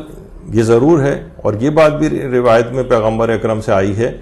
کہ فرماتے ہیں کہ من قام لیلۃ القدر ایمانا واحتسابا غفر له ما تقدم من ذنبه. جو بھی ایمان اور احتساب سے، یعنی اس میں احتساب بھی کرنا ہے، یعنی یہ نہیں فقط ایمان ضروری نہیں، احتساب سے، یعنی اب انسان اپنا احتساب کرتا ہے تو جو بھی ایمان اور احتساب سے شب قدر کو عبادت کے ساتھ گزارے گا اس کے گزشتہ تمام گناہ معاف ہو جائیں گے. یعنی اپنے آپ کو تھوڑا سا اس میں بھی کٹہرے کے اندر کھڑا کرنا ہے، اپنا احتساب بھی کرنا ہے، اپنے آئندہ اپنی زندگی کو بہتر بنانے کا عزم بھی کرنا ہے. اور اس سے پہلے بھی اپنی زندگی کو بہتر بناتے ہوئے، جیسے ہم نے اس سے پہلے ذکر کیا کہ پلاننگ اس طرح سے کرے کہ وہ بھی اسی احتساب میں آتا ہے کہ کوئی ایسی چیز پورے سال نہ ہو تاکہ مجھے اپنی جو تقدیر لکھوانی ہے اس وقت کوئی میرے خلاف ایسی چارج شیٹ نہ ہو کہ میری دعائیں قبولیت سے رک جائیں. تو پورا سال اس طرح سے گزارتے ہوا ہے، یہ احتساب ہی اس کے اندر ہے. جو بھی ایمان اور احتساب سے شب قدر کو عبادت کے ساتھ گزارے گا اس کے تمام گناہ معاف ہو جائیں گے. تو بہرحال دیکھیے، راتوں کی عبادت ہے ہی ایسی عبادت کہ ہمارے امام حسن عسکری علیہ الصلوۃ والسلام بہار کے 78ویں جلد میں فرماتے ہیں کہ خداوند عالم تک رسائی ایک ایسا سفر ہے جو رات کی سواری پر سوار ہوئے بغیر طے نہیں ہو سکتا. یعنی راتوں کو فقط ٹی وی دیکھتے ہوئے، آؤٹنگ کرتے ہوئے، فسق و فجور کرتے ہوئے، ہنسی مذاقوں کے اندر زیادہ تر افراد اس طرح سے اپنی راتوں کو ضائع کرتے ہیں. رات بھر تقریباً 3-4 بجے تک جاگ بھی رہیں اور پوری رات اسی طرح سے لہو و لعب کے اندر جو ہے تقریباً گزر جاتی. یعنی خدا بند عالم کی طرف واقعی اگر کسی کو بلند ہونا ہے تو یہ رات کی سواری پر سوار ہوئے بغیر، یعنی ایسی سواری ہے کہ جس میں آپ کو عبادت خدا انجام دیں. یعنی یہ عبادتیں اس کے لیے سواری کا کام دیں گی اور یہ اس کو تیز رفتاری کے ساتھ پروردگار عالم تک بلند کر دیں گی. تو یہ بہت اہمیت ہے. یہی وجہ ہے کہ حضرت امیر المومنین علیہ الصلوۃ والسلام کہا جاتا ہے، روایات میں آئی ہے، ہمارے 8ویں امام کی روایت ہے علیہ الصلوۃ والسلام، کہ 3 راتوں میں حضرت امیر سویا ہی نہیں کرتے تھے. ایک تو رمضان المبارک کی جس میں 23ویں رات ہے، شب عید الفطر اور شب 15 شعبان بھی ہے خاص طور پر. بہت سے لوگ کہتے ہیں نہیں حضرت امیر تو پورے سال ہی بالکل ہی نہیں سوتے تھے. ایسا بھی نہیں ہے، روایت میں خصوصیت کے ساتھ ان 3 راتوں کا تو تذکرہ آیا ہے. اور دیگر راتوں کے اندر بھی کتنی راتوں کو اور جاگتے ہوں گے، لیکن روایت کے اندر یعنی جو خصوصیت ظاہر کرنے کے لیے ان 3 راتوں کا تو خاص طور پر ذکر ہے، جس میں ایک شب 23 رمضان بھی ہے. اچھا، کب تک جاگیں؟ یعنی کیا ہم سورج نکلنے کا انتظار کریں؟ بہت سے لوگ پوری رات جاگ کر، کیونکہ سورج نکلنے میں بھی کافی وقت ہوتا ہے، تو آیت اللہ سیستانی سے بھی پوچھا گیا تو وہاں سے بھی یہ جواب آیا کہ طلوع فجر تک جاگنے پر یہ ساری رات جاگنے کا ثواب اس کو مل جائے گا. یعنی طلوع فجر تک جاگیں، اس کے بعد ظاہر نماز فجر وغیرہ پڑھیں گے، تعقیبات پڑھیں گے، اس کے بعد کوئی شخص چاہے تو سو سکتا ہے، تو اس کو پوری رات جاگنے کا طلوع فجر تک یہ ثواب مل جائے گا. اس کے لیے طلوع آفتاب تک، سورج نکلنے تک جاگنا اس کا ضروری نہیں ہے.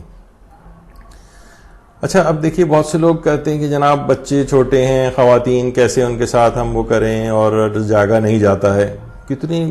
ملتا ہے ہم کو کہ جناب بہت سی خواتین ایسی ہیں کہ دیکھیے بچوں کے ساتھ بھی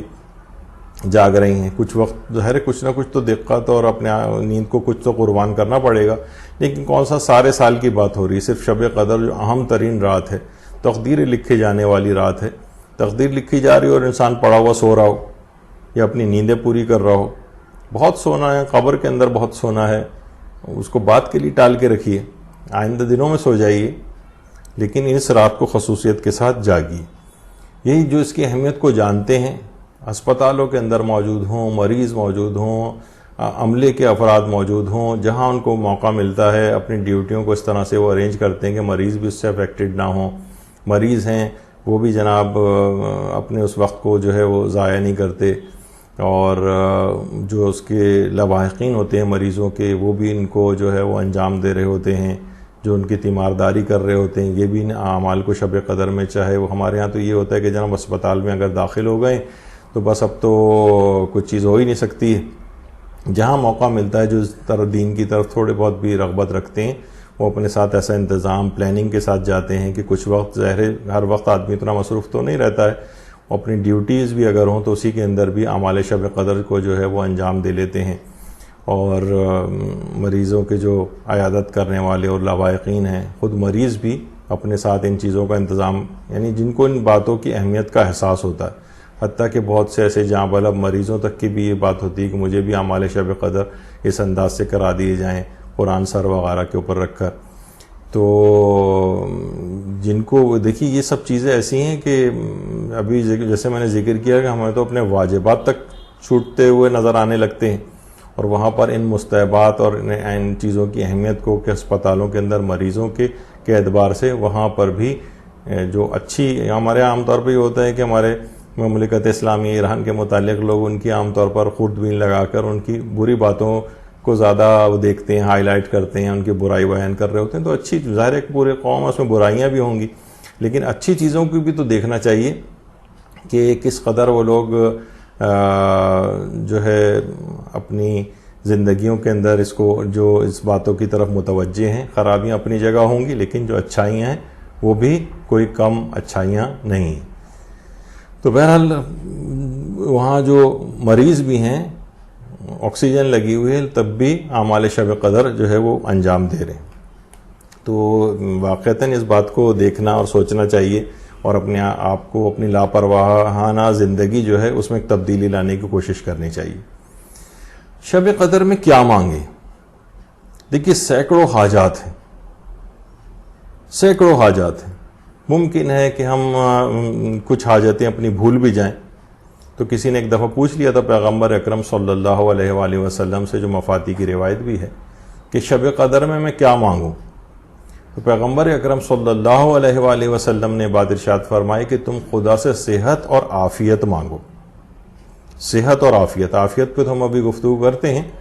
صحت کے متعلق خاص طور پہ آیت اللہ اصفہانی جو ہیں انہوں نے روزانہ ایک ذکر پڑھنے کو مرض کورونا سے بچنے کے لیے ایک ذکر، ایک تعلیم کیا ہے، جو اس کے اندر لکھا ہوا بھی نظر آ رہا ہے کہ اعوذ بعزت اللہ و اعوذ بقدرت اللہ و اعوذ بجلال اللہ سے لے کر ومن شر فساق العرب والعجم ومن شر فسقۃ الجن والانس پہ یہ ذکر ختم ہو رہا ہے۔ فرماتے ہیں کہ بہت مجرب ہے، اگر اس ذکر کو روزانہ پڑھا جائے تو انشاءاللہ انسان اس مرض سے محفوظ رہے گا۔ تو بہرحال صحت اور عافیت دونوں مانگنی ہیں، اور حفظان صحت کے اصولوں کی رعایت بھی کرنی ہے، جو ماہرین بتا رہے ہیں اس کے مطابق بھی عمل کرنا ہے، اور اس کے ساتھ ساتھ پروردگار عالم سے دعا بھی کرنی ہے کہ اس مرض سے انسان بچا رہے۔ تو فرماتے ہیں کہ روزانہ اس ذکر کو خاص طور پر پڑھا جائے۔ صحت اور عافیت، ان دو چیزوں کو اس رات مانگو۔ واقعتاً انسان اگر بیمار ہو جائے تو پورا سال کس قدر اس کے لیے پریشانیوں کا باعث جو ہے وہ چیز بنتی ہے، اور کسی عبادتوں میں بھی دل نہیں لگتا ہے، اور بہت ساری چیزیں ہوتی ہیں۔ تو دیکھیے عافیت جو ہے نا، کہ اب صحت اور عافیت مانگو۔ عافیت کو کہا جاتا ہے کہ ایمان کے بعد یہ سب سے بڑی دولت ہے،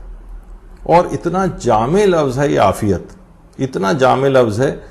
کہ ہر قسم کی، یعنی عافیت کی تعریف کیا ہے؟ یعنی ہر قسم کی ظاہری اور باطنی، دنیاوی اور اخروی آفاتوں اور بلاؤں اور مصیبتوں سے پناہ، اور دین و دنیا کی تمام بھلائیوں کی طلب کا نام عافیت ہے۔ یعنی دنیا اور آخرت کی تمام مشکلات اور پریشانیوں سے نجات، اور دنیا اور آخرت کی تمام بھلائیوں کی طلب، یہ عافیت کے اندر، یعنی ہر کچھ عافیت، اتنا جامع کلمہ ہے کہ ہر چیز اس کے اندر آ جاتی۔ یہ اگر ہم عافیت طلب کر لیں، ابھی آگے چل کر کچھ خاص الفاظ بھی ہیں، اور ہمارے برادران اہل سنت کی جو ترمذی ہے اس کے اندر ایک روایت پیغمبر اسلام صلی اللہ علیہ وآلہ وسلم کے چچا حضرت عباس نے ایک دفعہ آ کر کہا تھا کہ یا رسول اللہ مجھے ایسی دعا بتا دیں جو میں بار بار بارگاہ الہی میں پیش کرتا رہوں. تو آپ نے فرمایا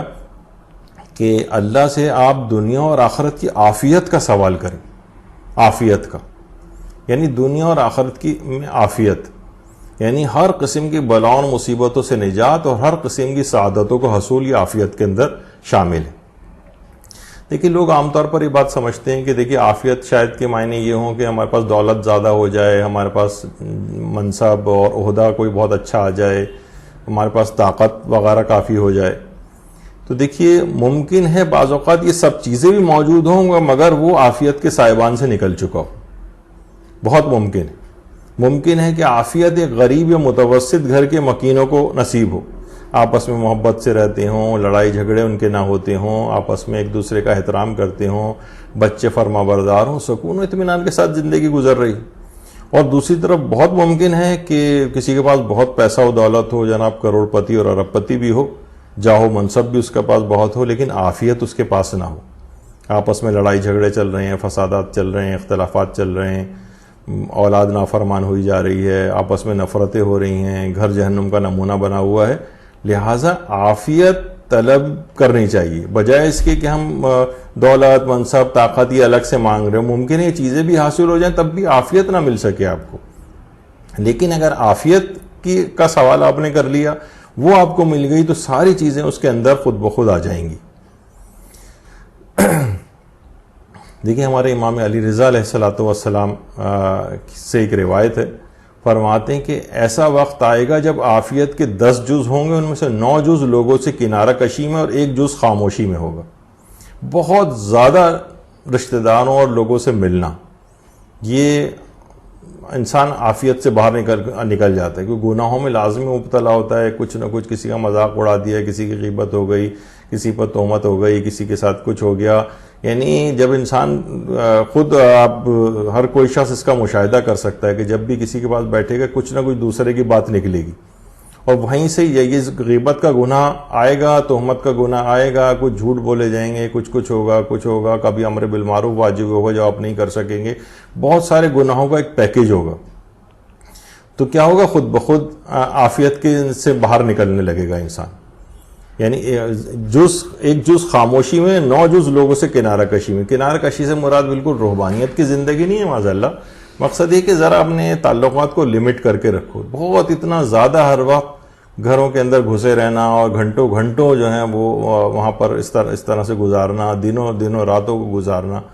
اور اپنی زبان سے انسان ایسے گناہ کرتا ہے کہ جو اس کو عافیت سے باہر نکال کے لے جاتے ہیں. تو عافیت کے 10 جز ہیں، 9 جز تو لوگوں سے، یعنی غیر ضروری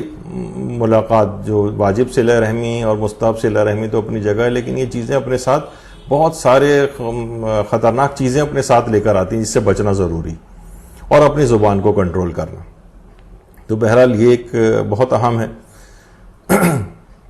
اچھا ایک بات اس میں اور کر دی جائے کہ بہرحال دیکھیے کہ اس کا ایک نسخہ یہ بھی ہے کہ دوسروں کو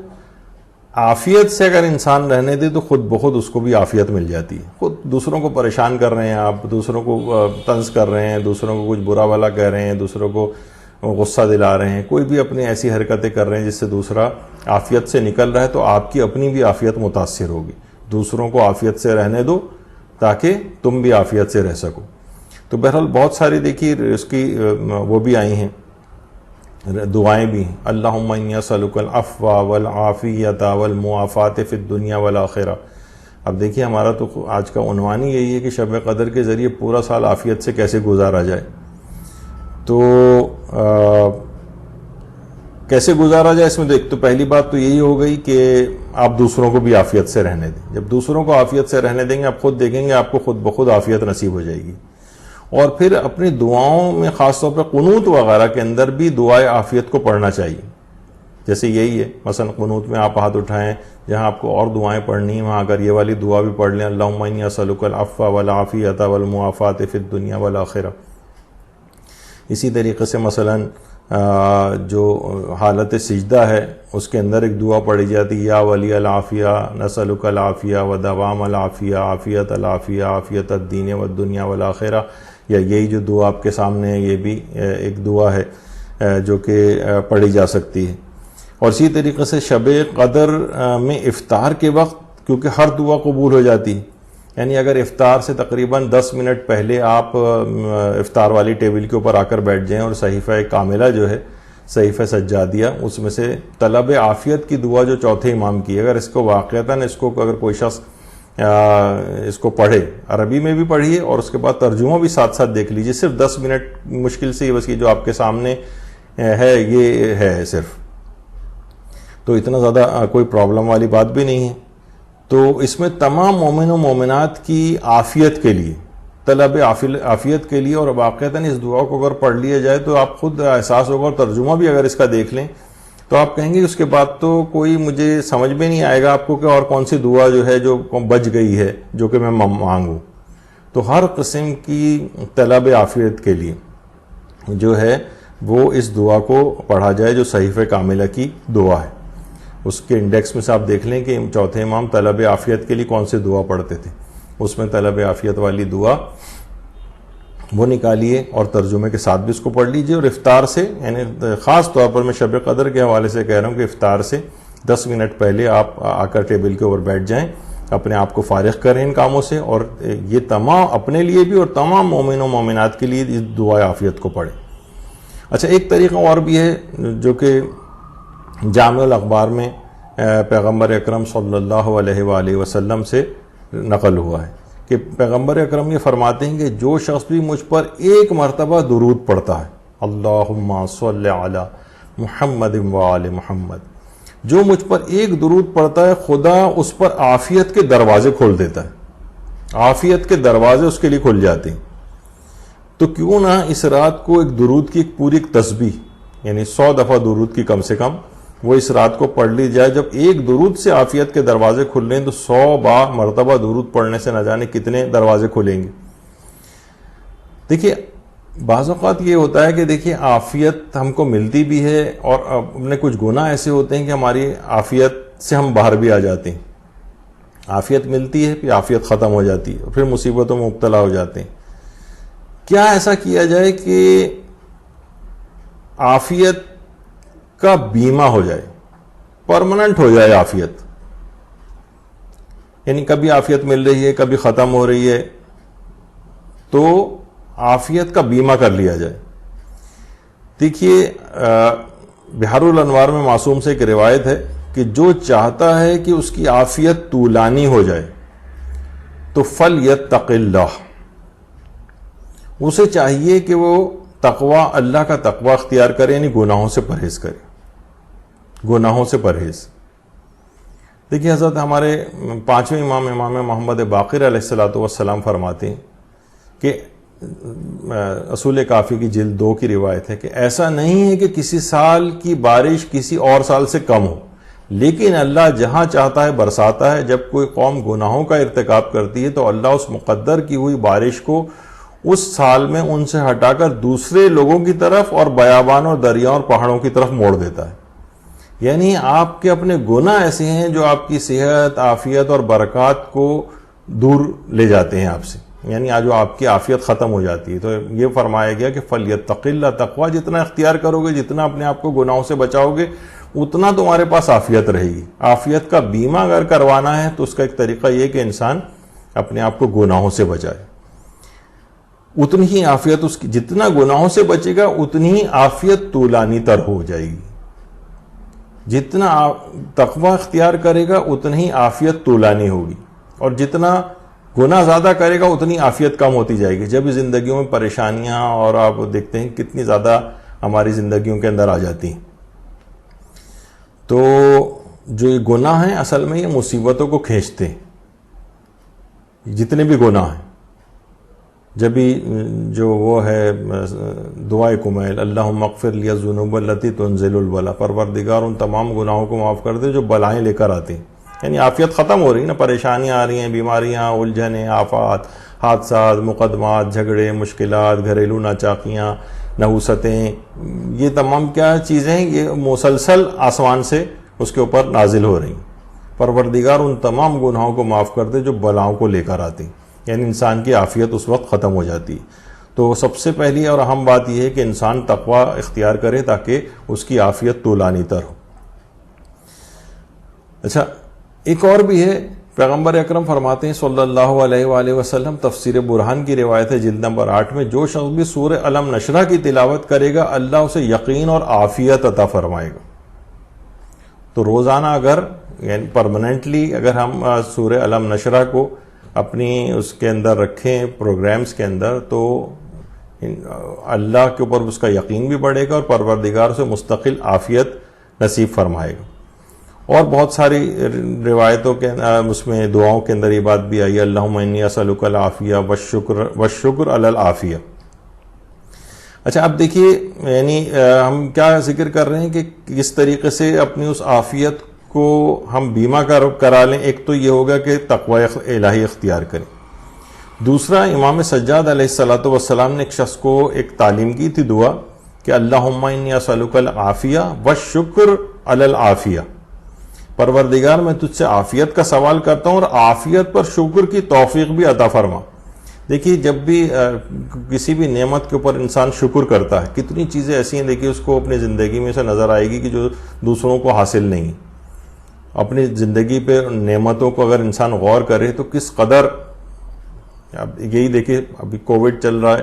تو سانس جو پروردگار نے کتنی فراوانی کے ساتھ آکسیجن اس کو دی ہے. یہاں تھوڑے سے مرض یہ پھیلا تو آکسیجن کی کمی ہو گئی اور سلنڈر کے لیے وہ لوگ پریشان ہوتے پھر رہے ہیں، اور پروردگار نے بالکل فری میں کتنی آکسیجن اس کو بے تحاشا عنایت کی ہے. تو اس پہ کبھی آج تک ہم نے یہ نہیں سوچا کہ ہمیں اتنی آکسیجن فراہم ہے کہ زندگی ہر لمحے ہم کتنی آسانی کے ساتھ سانس لے رہے ہیں. اور جہاں ایک بیماری کے اندر مبتلا ہوئے جھٹکا ہوا لگایا گیا ہم کو، تو پھر ہمیں احساس ہوا کہ ارے پروردگار کی اس نعمت سے تو ہم بالکل ہی غافل تھے کہ جو ہمیں اتنی آسانی اور فراوانی کے ساتھ دستیاب تھی. تو اپنی عافیت کے اوپر شکر بھی تو کریں، یعنی ان نعمتوں کا احساس کریں. عافیت، جو عافیت آپ کو حاصل ہے، آکسیجن سانس آ رہا ہے، ابھی جو مریض بیچارے اس کے اندر مبتلا ہیں اور کتنی مشکلات کے ساتھ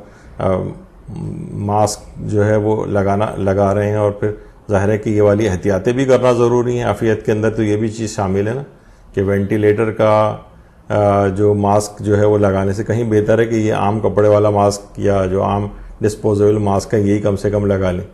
تو بہرحال اپنی جو عافیت کا بیمہ اگر آپ کو کرنا ہے تو اس میں کیا ہے کہ اس کا شکر ادا کریں. جو نعمتیں آپ کو ابھی حاصل ہیں،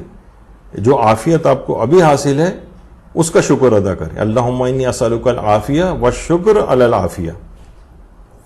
یعنی عافیت پر شکر کی توفیق بھی جو ہے وہ عنایت فرما.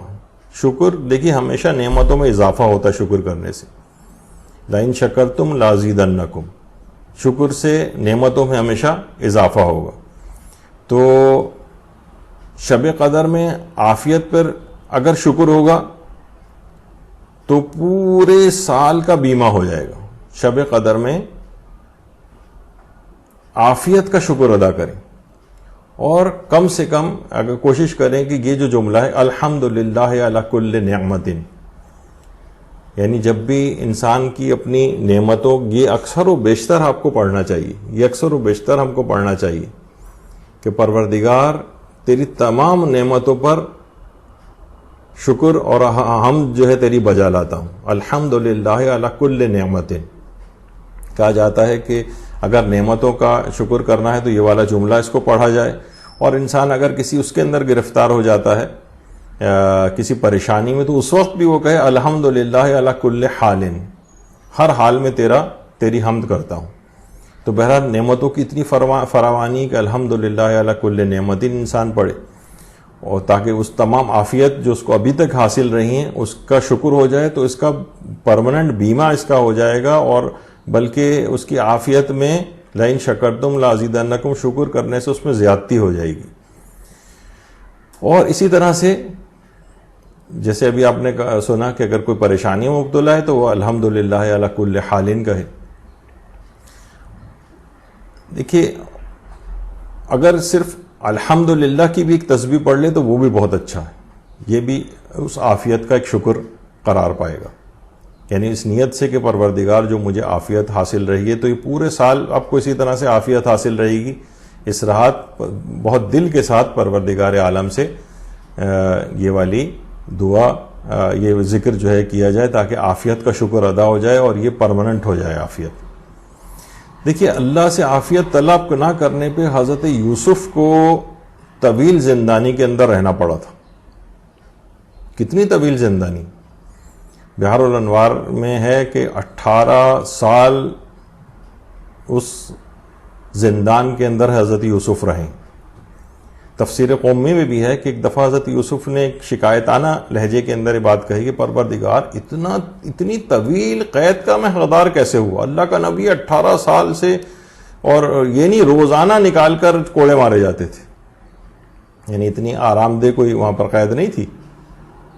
خطرناک ترین قید خانہ تھا. اتنی طویل قید کا میں حقدار کیسے ہوا؟ تو پروردگار عالم کی طرف سے جواب آیا، تفسیر قومی میں بھی ہے. اس کا مفہوم یہ ہے کہ پروردگار نے کہا تم نے خود ہی تو کہا تھا کہ رب السجن احب الی مما یدوننی الیہ، کہ پروردگار قال رب السجن احب الی مما یدوننی الیہ. یوسف نے بات سن کر کہا کہ اے میرے پروردگار اس کام کی نسبت جس کی یہ مجھے عورتیں دعوت دے رہی ہیں مجھے یہ قید خانہ زیادہ پسند ہے. تم نے تو کہا تھا تم نے یہ کیوں نہیں کہا تھا کہ العافیت احب الی مما یدوننی الیہ، کہ یہ عافیت مجھے زیادہ پسند ہے؟ جب تم نے خود ہی کہا تھا کہ یہ مجھے قید خانہ زیادہ پسند ہے تو تمہیں یہ والی بات کہنی چاہیے تھی تاکہ تم اس میں مبتلا ہی نہ ہوتے. دیکھیے ایک طرف تو یہ بات ہے کہ دیکھیے ہمیشہ عافیت طلب کرنی چاہیے، منہ سے ایسے الفاظ بھی نکالنا نہیں چاہیے کہ جو کہ عام طور پہ ہوتا ہے نا کہ مثلا اولاد کو والدین اکثر کم بخت اور بد نصیب اور فلاں اس طرح کے جو مختلف جو جملے کہتے ہیں، یا اس قسم کی کوئی چیز بھی کہ تم یہ ہو جائے گا تمہارے ساتھ اور وہ ہو جائے گا تمہارے ساتھ، تم نے اگر فلاں چیز کی، یہ والے جملے بھی نہ نکالنے چاہیے. اب انسان کو چاہیے کہ اپنے جملے دیکھیے آپ نے خود کہ ایک جملہ انہوں نے صرف منہ سے نکالا تھا کہ یہ قید خانہ مجھے زیادہ پسند ہے، تو 18 سال اذیت ناک قید خانے کے اندر رہنا پڑا. کہا تم یہ کہہ دیتے کہ عافیت مجھے زیادہ پسند ہے اس بات سے کہ جس کی طرف یہ عورتیں مجھے جو دعوت دے رہی. تو ہمیشہ عافیت طلب کرنی چاہیے. دعوات راوندی جو کتاب ہے کتب راوندی کی، اس میں پیغمبر اسلام کی ایک دعا ہے اسألک تمام العافیہ، پروردگار مجھے کامل عافیت عنایت فرما. بعض اوقات عافیت بھی ہوتا ہے نا کہ کچھ چیزوں میں عافیت ہوتی، کچھ چیزوں میں عافیت نہیں ہوتی، کامل عافیت. اسی طریقے سے دیکھیے جس وقت انسان قنوت پڑھتا ہے، قنوت کے اندر ایک دعا کافی رائج ہے جو قرآنی دعا ہی ہے، اور اصلاً وہ بھی دعائے عافیت ہے. ربنا آتنا فی الدنیا حسنۃ وفی الآخرۃ حسنۃ وقنا عذاب النار، یہ بھی دعائے عافیت ہے. اس میں دنیا اور آخرت کا ہر حسنہ طلب کیا جا رہا ہے، عذاب آخرت سے نجات جو ہے وہ اس کے اندر مانگی جا رہی ہے، یہ بھی عافیت ہے. اور شب قدر میں عافیت میں کنٹینیوٹی رہنی چاہیے. حضرت امیر المومنین کی دعا بہار کے اندر جو ہے وہ نقل کی گئی ہے کہ لا تفرق بینی و بین العافیت ابدا ما ابقیتنی، ابدم آپ ہمیشہ عافیت اور مجھ میں کبھی جدائی نہ ڈالنا. یعنی عافیت میں اور مجھ میں کبھی، یعنی بالکل کنٹینیوس عافیت ہونی چاہیے، اس میں پروردگار کبھی جدائی نہ ڈالنا. یہ دیکھیے یہ حضرت امیر کی دعا اور یہ اس سے ملتی جلتی دعائے عافیت کے اندر یہ والا جملہ جو ہے تقریباً کچھ الفاظ سے اختلاف کے ساتھ یہ اس کے اندر بھی موجود ہے جو صحیفہ سجادیہ میں دعائے عافیت ہے. تو یعنی ہمیشہ مجھے عافیت نصیب رہے. لا تفرق بینی و بین العافیہ ابدا ما ابقیتنی، جب تک میں زندہ ہوں کبھی بھی عافیت میں اور مجھ میں جدائی نہ ڈالنا. اب دیکھیے اگر آپ نے عافیت مانگ لی تو گویا ہر چیز مانگ لی، ہر چیز مانگ لی. کہاں ہم بیٹھ کے کتنی بھی دیر ہم بیٹھ کے دعائیں کریں، کچھ نہ کچھ دعائیں آپ کی پھر بھی رہ جائیں گی. بعد میں آپ کو یاد آئے گا اور یہ فلاں بھی دعا بھی میری رہ گئی. لیکن اگر عافیت مانگ لیں گے تو جب ہی آپ سے بات ابھی کہی گئی ہے سجدے میں بھی یہ چیز پڑھی جاتی ہے، یا ولی العافیہ اسألک العافیہ عافیت الدنیا والآخرہ. یہ اکثر علماء حالت سجدہ میں بھی اس کو پڑھتے ہیں. افطار کے وقت بھی، جیسے کہ ابھی آپ نے سنا کہ افطار کے وقت آپ لے کے بیٹھ جائیں دعا عافیت امام سجاد، خاص طور پہ شب قدر والی وقت افطار ہر دعا قبول ہو جاتی ہے تمام مومن و مومنات کے لیے. تمام ہر لحاظ سے ان کی طلب عافیت کے لیے، اپنے اور اپنے گھر والوں اور سب مومن و مومنات کے لیے اس دعا کو پڑھیں خاص طور پر. تو یہ عافیت کا ایک لحاظ سے پورا بیمہ ہو جائے گا، اور شب قدر کے اندر اگر آپ نے اس کو پڑھا. اچھا، اسی طریقے سے نماز مغرب اور عشاء میں بھی جو قنوت پڑھا جاتا ہے، اس سے پہلے ہم نے کہا اللہم انی اسألک العفو والعافیۃ والمعافاۃ فی الدنیا والآخرہ، جو چھوٹی مختصر ترین دعائے عافیت ہے، یہ پڑھ لی جائے مغرب عشاء کے قنوت میں. اچھا، مثلا اس کے بعد پھر آپ نماز شب قدر پڑھیں گی 2 رکعت، اس میں بھی قنوت آئے گا، اس کے اندر بھی آپ اس دعا کو ضرور پڑھیں، اللہم انی اسألک العفو والعافیۃ والمعافاۃ فی الدنیا والآخرہ. اس کے بعد اس رات کو لازمی ہر شخص کو پڑھنی ہے نماز شب پڑھنی. تو نماز شب کے اندر بھی جو قنوت آئیں گے اس کے اندر بھی اس کو پڑھیں اور عافیت طلب کریں. کیونکہ دیکھیے، وہی ہم اس سے پہلے بات بیان ہو رہی تھی کہ ایک تو ہمیں عافیت مستقل چاہیے، دوسرا ہے کہ ہماری دعائیں محدود ہوں گی، پوری رات بھی لگا دیں گے تب بھی دعائیں کچھ نہ کچھ رہ جائیں گی. تو اتنی جامع دعا جو ہے مانگ لی جائے کہ جس میں دنیا اور آخرت کی ہر خیر شامل ہو جائے. اسی طریقے سے نماز شب ہو گئی. اس رات کو لازمی سب کو نماز جعفر طیار پڑھنی ہے، اس کے اندر بھی قنوت آتے ہیں، اس کے قنوت کے اندر بھی اگر یہ مختصر ترین کم سے کم پڑھ لی جائے تو یہ بہت اچھا ہو جائے گا. اچھا، کسی کو اگر یاد نہیں بھی ہے تو ان نمازوں کے لیے صحیفہ سجادیہ وغیرہ والی جو دعائے عافیت ہے وہ ہاتھ میں اٹھا کر دیکھ کر بھی پڑھی جا سکتی ہے. انشاءاللہ پھر پورا سال مکمل عافیت کے ساتھ گزرے گا. یعنی آپ کو یہ سلسلہ شروع کرنا ہے کب سے؟ افطار کے وقت کی دعا سے، اس میں صحیفہ سجادیہ سے دعائے عافیت، پھر اس کے بعد مغرب و عشاء کی نماز پڑھی جائے گی اس کے قنوت میں، اس کے بعد نماز شب قدر 2 رکعت پڑھی جائے گی اس کے قنوت میں، پھر نماز شب رات میں پڑھی جائے گی اس میں قنوت آئیں گے، نماز جعفر طیار پڑھی جائے گی اس میں قنوت آئیں گے، اور اس کے بعد جو فجر کی نماز پڑھیں گے اس رات کے اختتام پر، اس کے اندر بھی دیگر قنوت کی دعاؤں کے ساتھ اس کو بھی شامل کر لیں. اتنی مختصر سی ہے، اللہم انی اسألک العفو والعافیۃ والمعافاۃ فی الدنیا والآخرہ. تو انشاءاللہ پورا یہ عافیت کے ساتھ پورا سال گزرے گا اور تقریباً ہر دعا اس کے اندر شامل ہو جائے گی. اچھا، اب شب قدر میں اور کیا چیز مانگنا ہے؟ پیغمبر اکرم نے یہ بات بھی فرمائی کہ اللہم انک عفو تحب العفو فاعف عنی، خدایا تو بہت زیادہ معاف کرنے والا ہے، تو معاف کرنے والوں کو بہت زیادہ پسند کرتا ہے، تو مجھے معاف کر دے. کسی نے پوچھا تھا نا کہ اگر کوئی شب قدر آئے تو مجھے کیا طلب کرنا چاہیے؟ پروردگار سے معافی استغفار کرنا چاہیے، معافی طلب کرنی چاہیے، معافی. اسی طریقے سے شب قدر میں خاص طور پر دیکھیے صدقات دینے سے بھی کیا ہے، تمام بلائیں دور ہوتی ہیں اور نیکیوں کی توفیق ملتی ہے. آیت اللہ محمد علی جاویدہ بھی فرماتے ہیں کہ شب قدر میں امام زمانہ کی سلامتی کا صدقہ دینا 80 سال کے صدقے سے زائد ثواب دلواتا ہے. اللہم صلی علی محمد وآل محمد. تو جب ہم یہ دعا کر رہے ہیں کہ پروردگار امام زمانہ سے بھی تمام مصیبتیں دور ہو جائیں، یعنی صدقہ دینے کی جو رد بلا کے طور پر دیا جاتا ہے، ان کی سلامتی کے لیے دیا جاتا ہے، تو سوچیے کہ کس قدر سلامتی امام زمانہ کی بارگاہ سے آپ کو عطا ہو جائے گی. یعنی جب آپ ان کے لیے یہ دعا کر رہے ہیں تو امام زمانہ بڑھ کر کس قدر آپ کے لیے دعا نہ فرمائیں گے. یہ خود بھی ایک عافیت کا ایک طریقہ ہے کہ امام زمانہ کے لیے اس رات کو صدقہ دیا جائے، ان کی مشکلات اور پریشانیوں سے نجات کے لیے، اور تو اس کے نتیجے میں آپ کی ساری مشکلات اور پریشانیاں وہ بھی سب دور ہو جائیں گی انشاءاللہ. اچھا، اسی طرح سے خاص طور پر دعائے سلامتی امام زمانہ، یہ بھی ان نمازوں کے قنوت کے اندر آپ کو پڑھنی چاہیے. اللہم کن لولیک الحجت والی جو دعا ہے، یہ والی جب دعا جس وقت آپ پڑھیں گے تو یہ امام زمانہ کے لیے سلامتی کے لیے دعا ہوگی. تو امام زمانہ کی طرف سے کس قدر سلامتی آپ کو نصیب ہوگی, خود عافیت کے اندر آئے گا کہ جب امام زمانہ آپ کے لیے دعا کریں گے کہ جن کی دعا کی عدم قبولیت کا کوئی امکان ہی نہیں ہے, آپ ان کے لیے سلامتی کی دعا میں ان کو یاد رکھیں, تو جو وہ آپ کے لیے سلامتی کی دعا کریں گے تو آپ سوچئے کہ کس قدر سلامتی اس رات کو آپ کو نصیب ہو جائے گی, پورے سال کے لیے کافی ہوگی.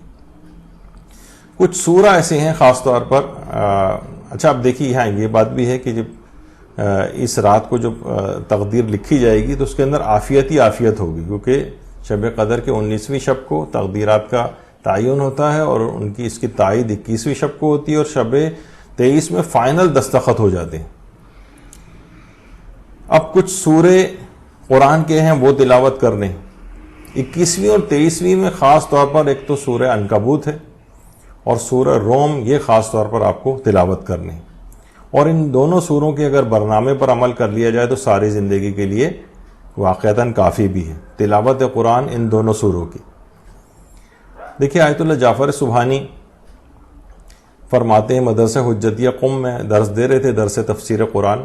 اس میں انا انزلناہ فی لیلۃ القدر کے متعلق بیان فرما رہے ہیں کہ قرآن قلب پیغمبر پر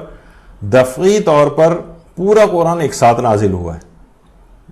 سورہ اسراء اور سورہ فرقان کی البتہ جو آیات ہیں ان میں تدریجی بھی طور پر کہی گئی ہے, یعنی دفعی اور تدریجی. دیکھیے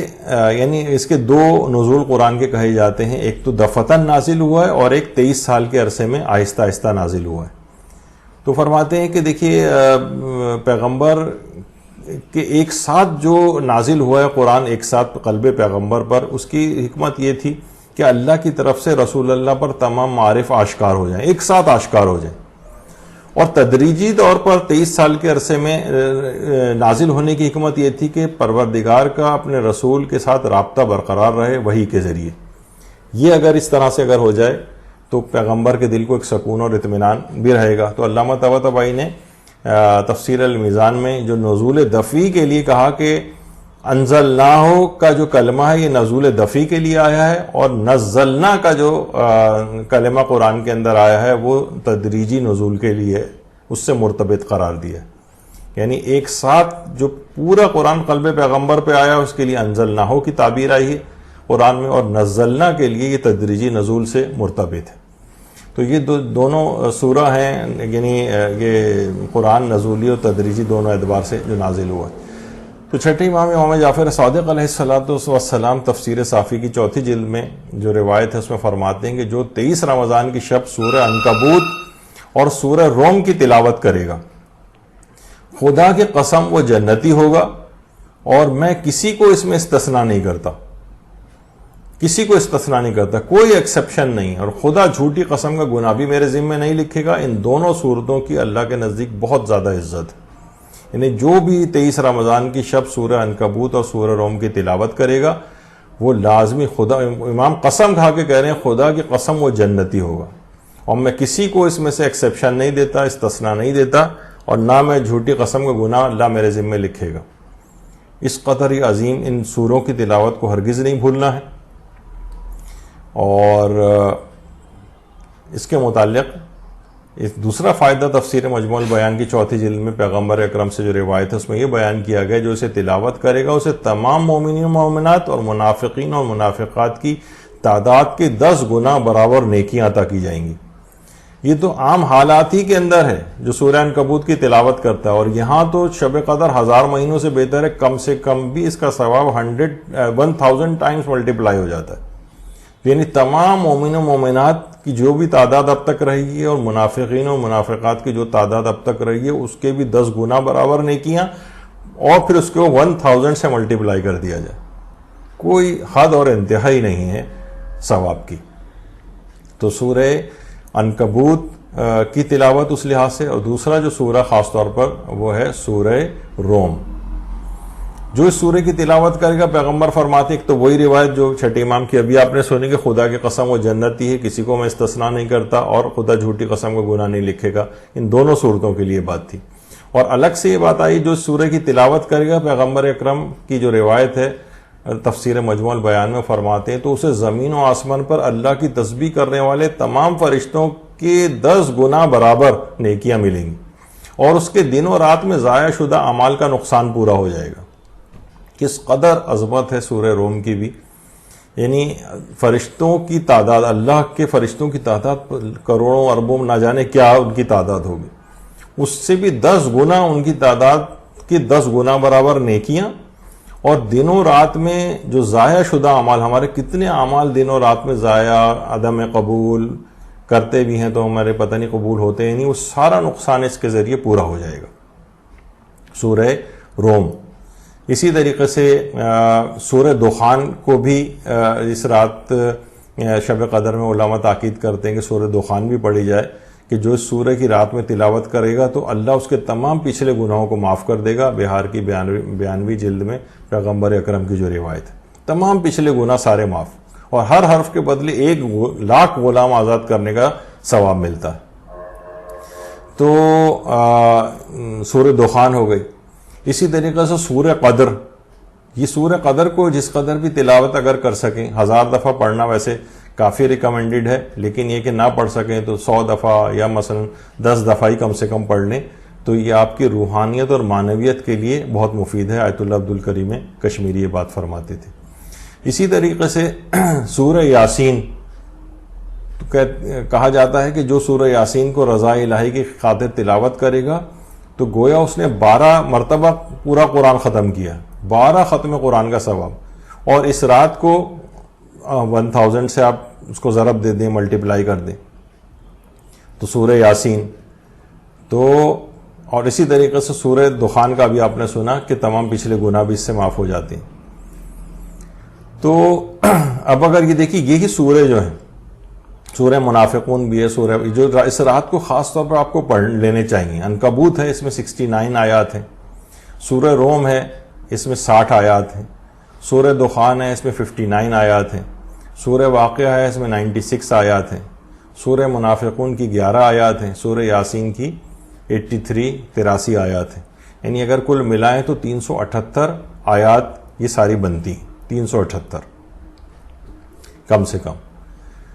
اچھا، اب کیا ہے، پیغمبر اکرم یہ جملہ بھی ارشاد فرماتے ہیں، مفاتی میں بھی روایت ہے کہ جو شخص ماہ رمضان میں قرآن کی ایک آیت کی تلاوت کرے تو اس کے لیے دوسرے مہینوں میں ختم قرآن کا ثواب خدا عنایت فرمائے گا۔ یعنی ایک آیت ایک قرآن کے برابر،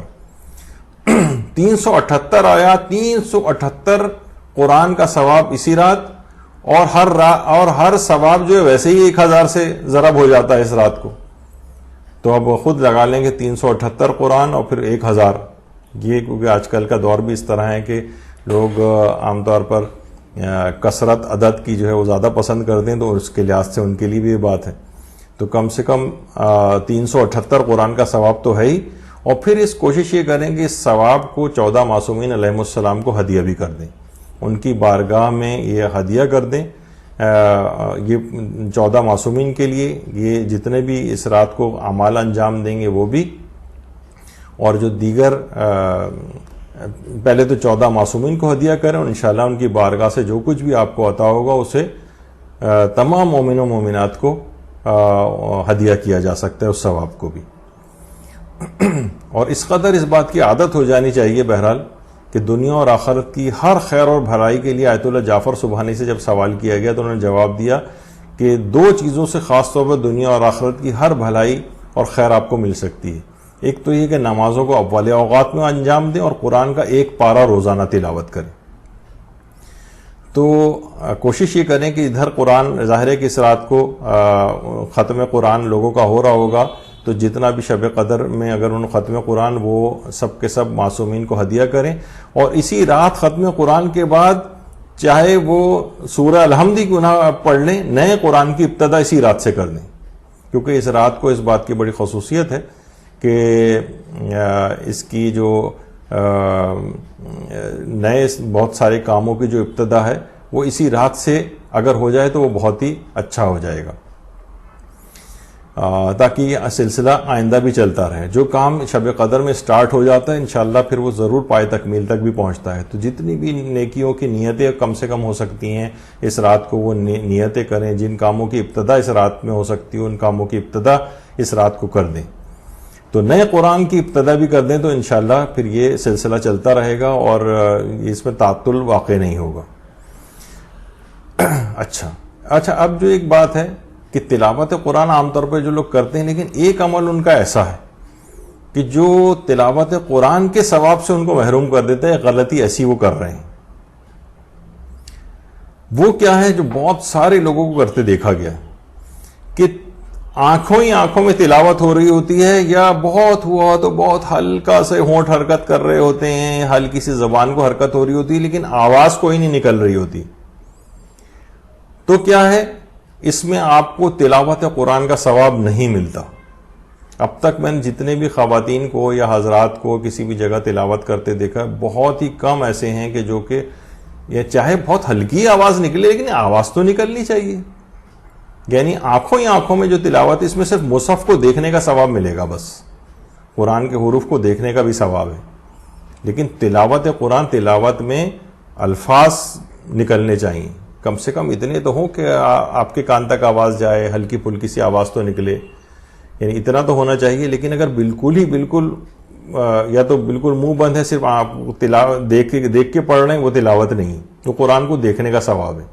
تلاوت قرآن کا ثواب اس وقت ملے گا جب تلاوت کے لیے آواز نکلے گی، چاہے بہت ہلکی آواز ہو، چاہے ہمہما یا ہموما جس کو کہا جاتا ہے اتنی ہی آواز ہو. تو یہ ایک بہت بڑی غلطی ہے کہ یہ ثواب سے بالکل آپ کو محروم کر دیتی.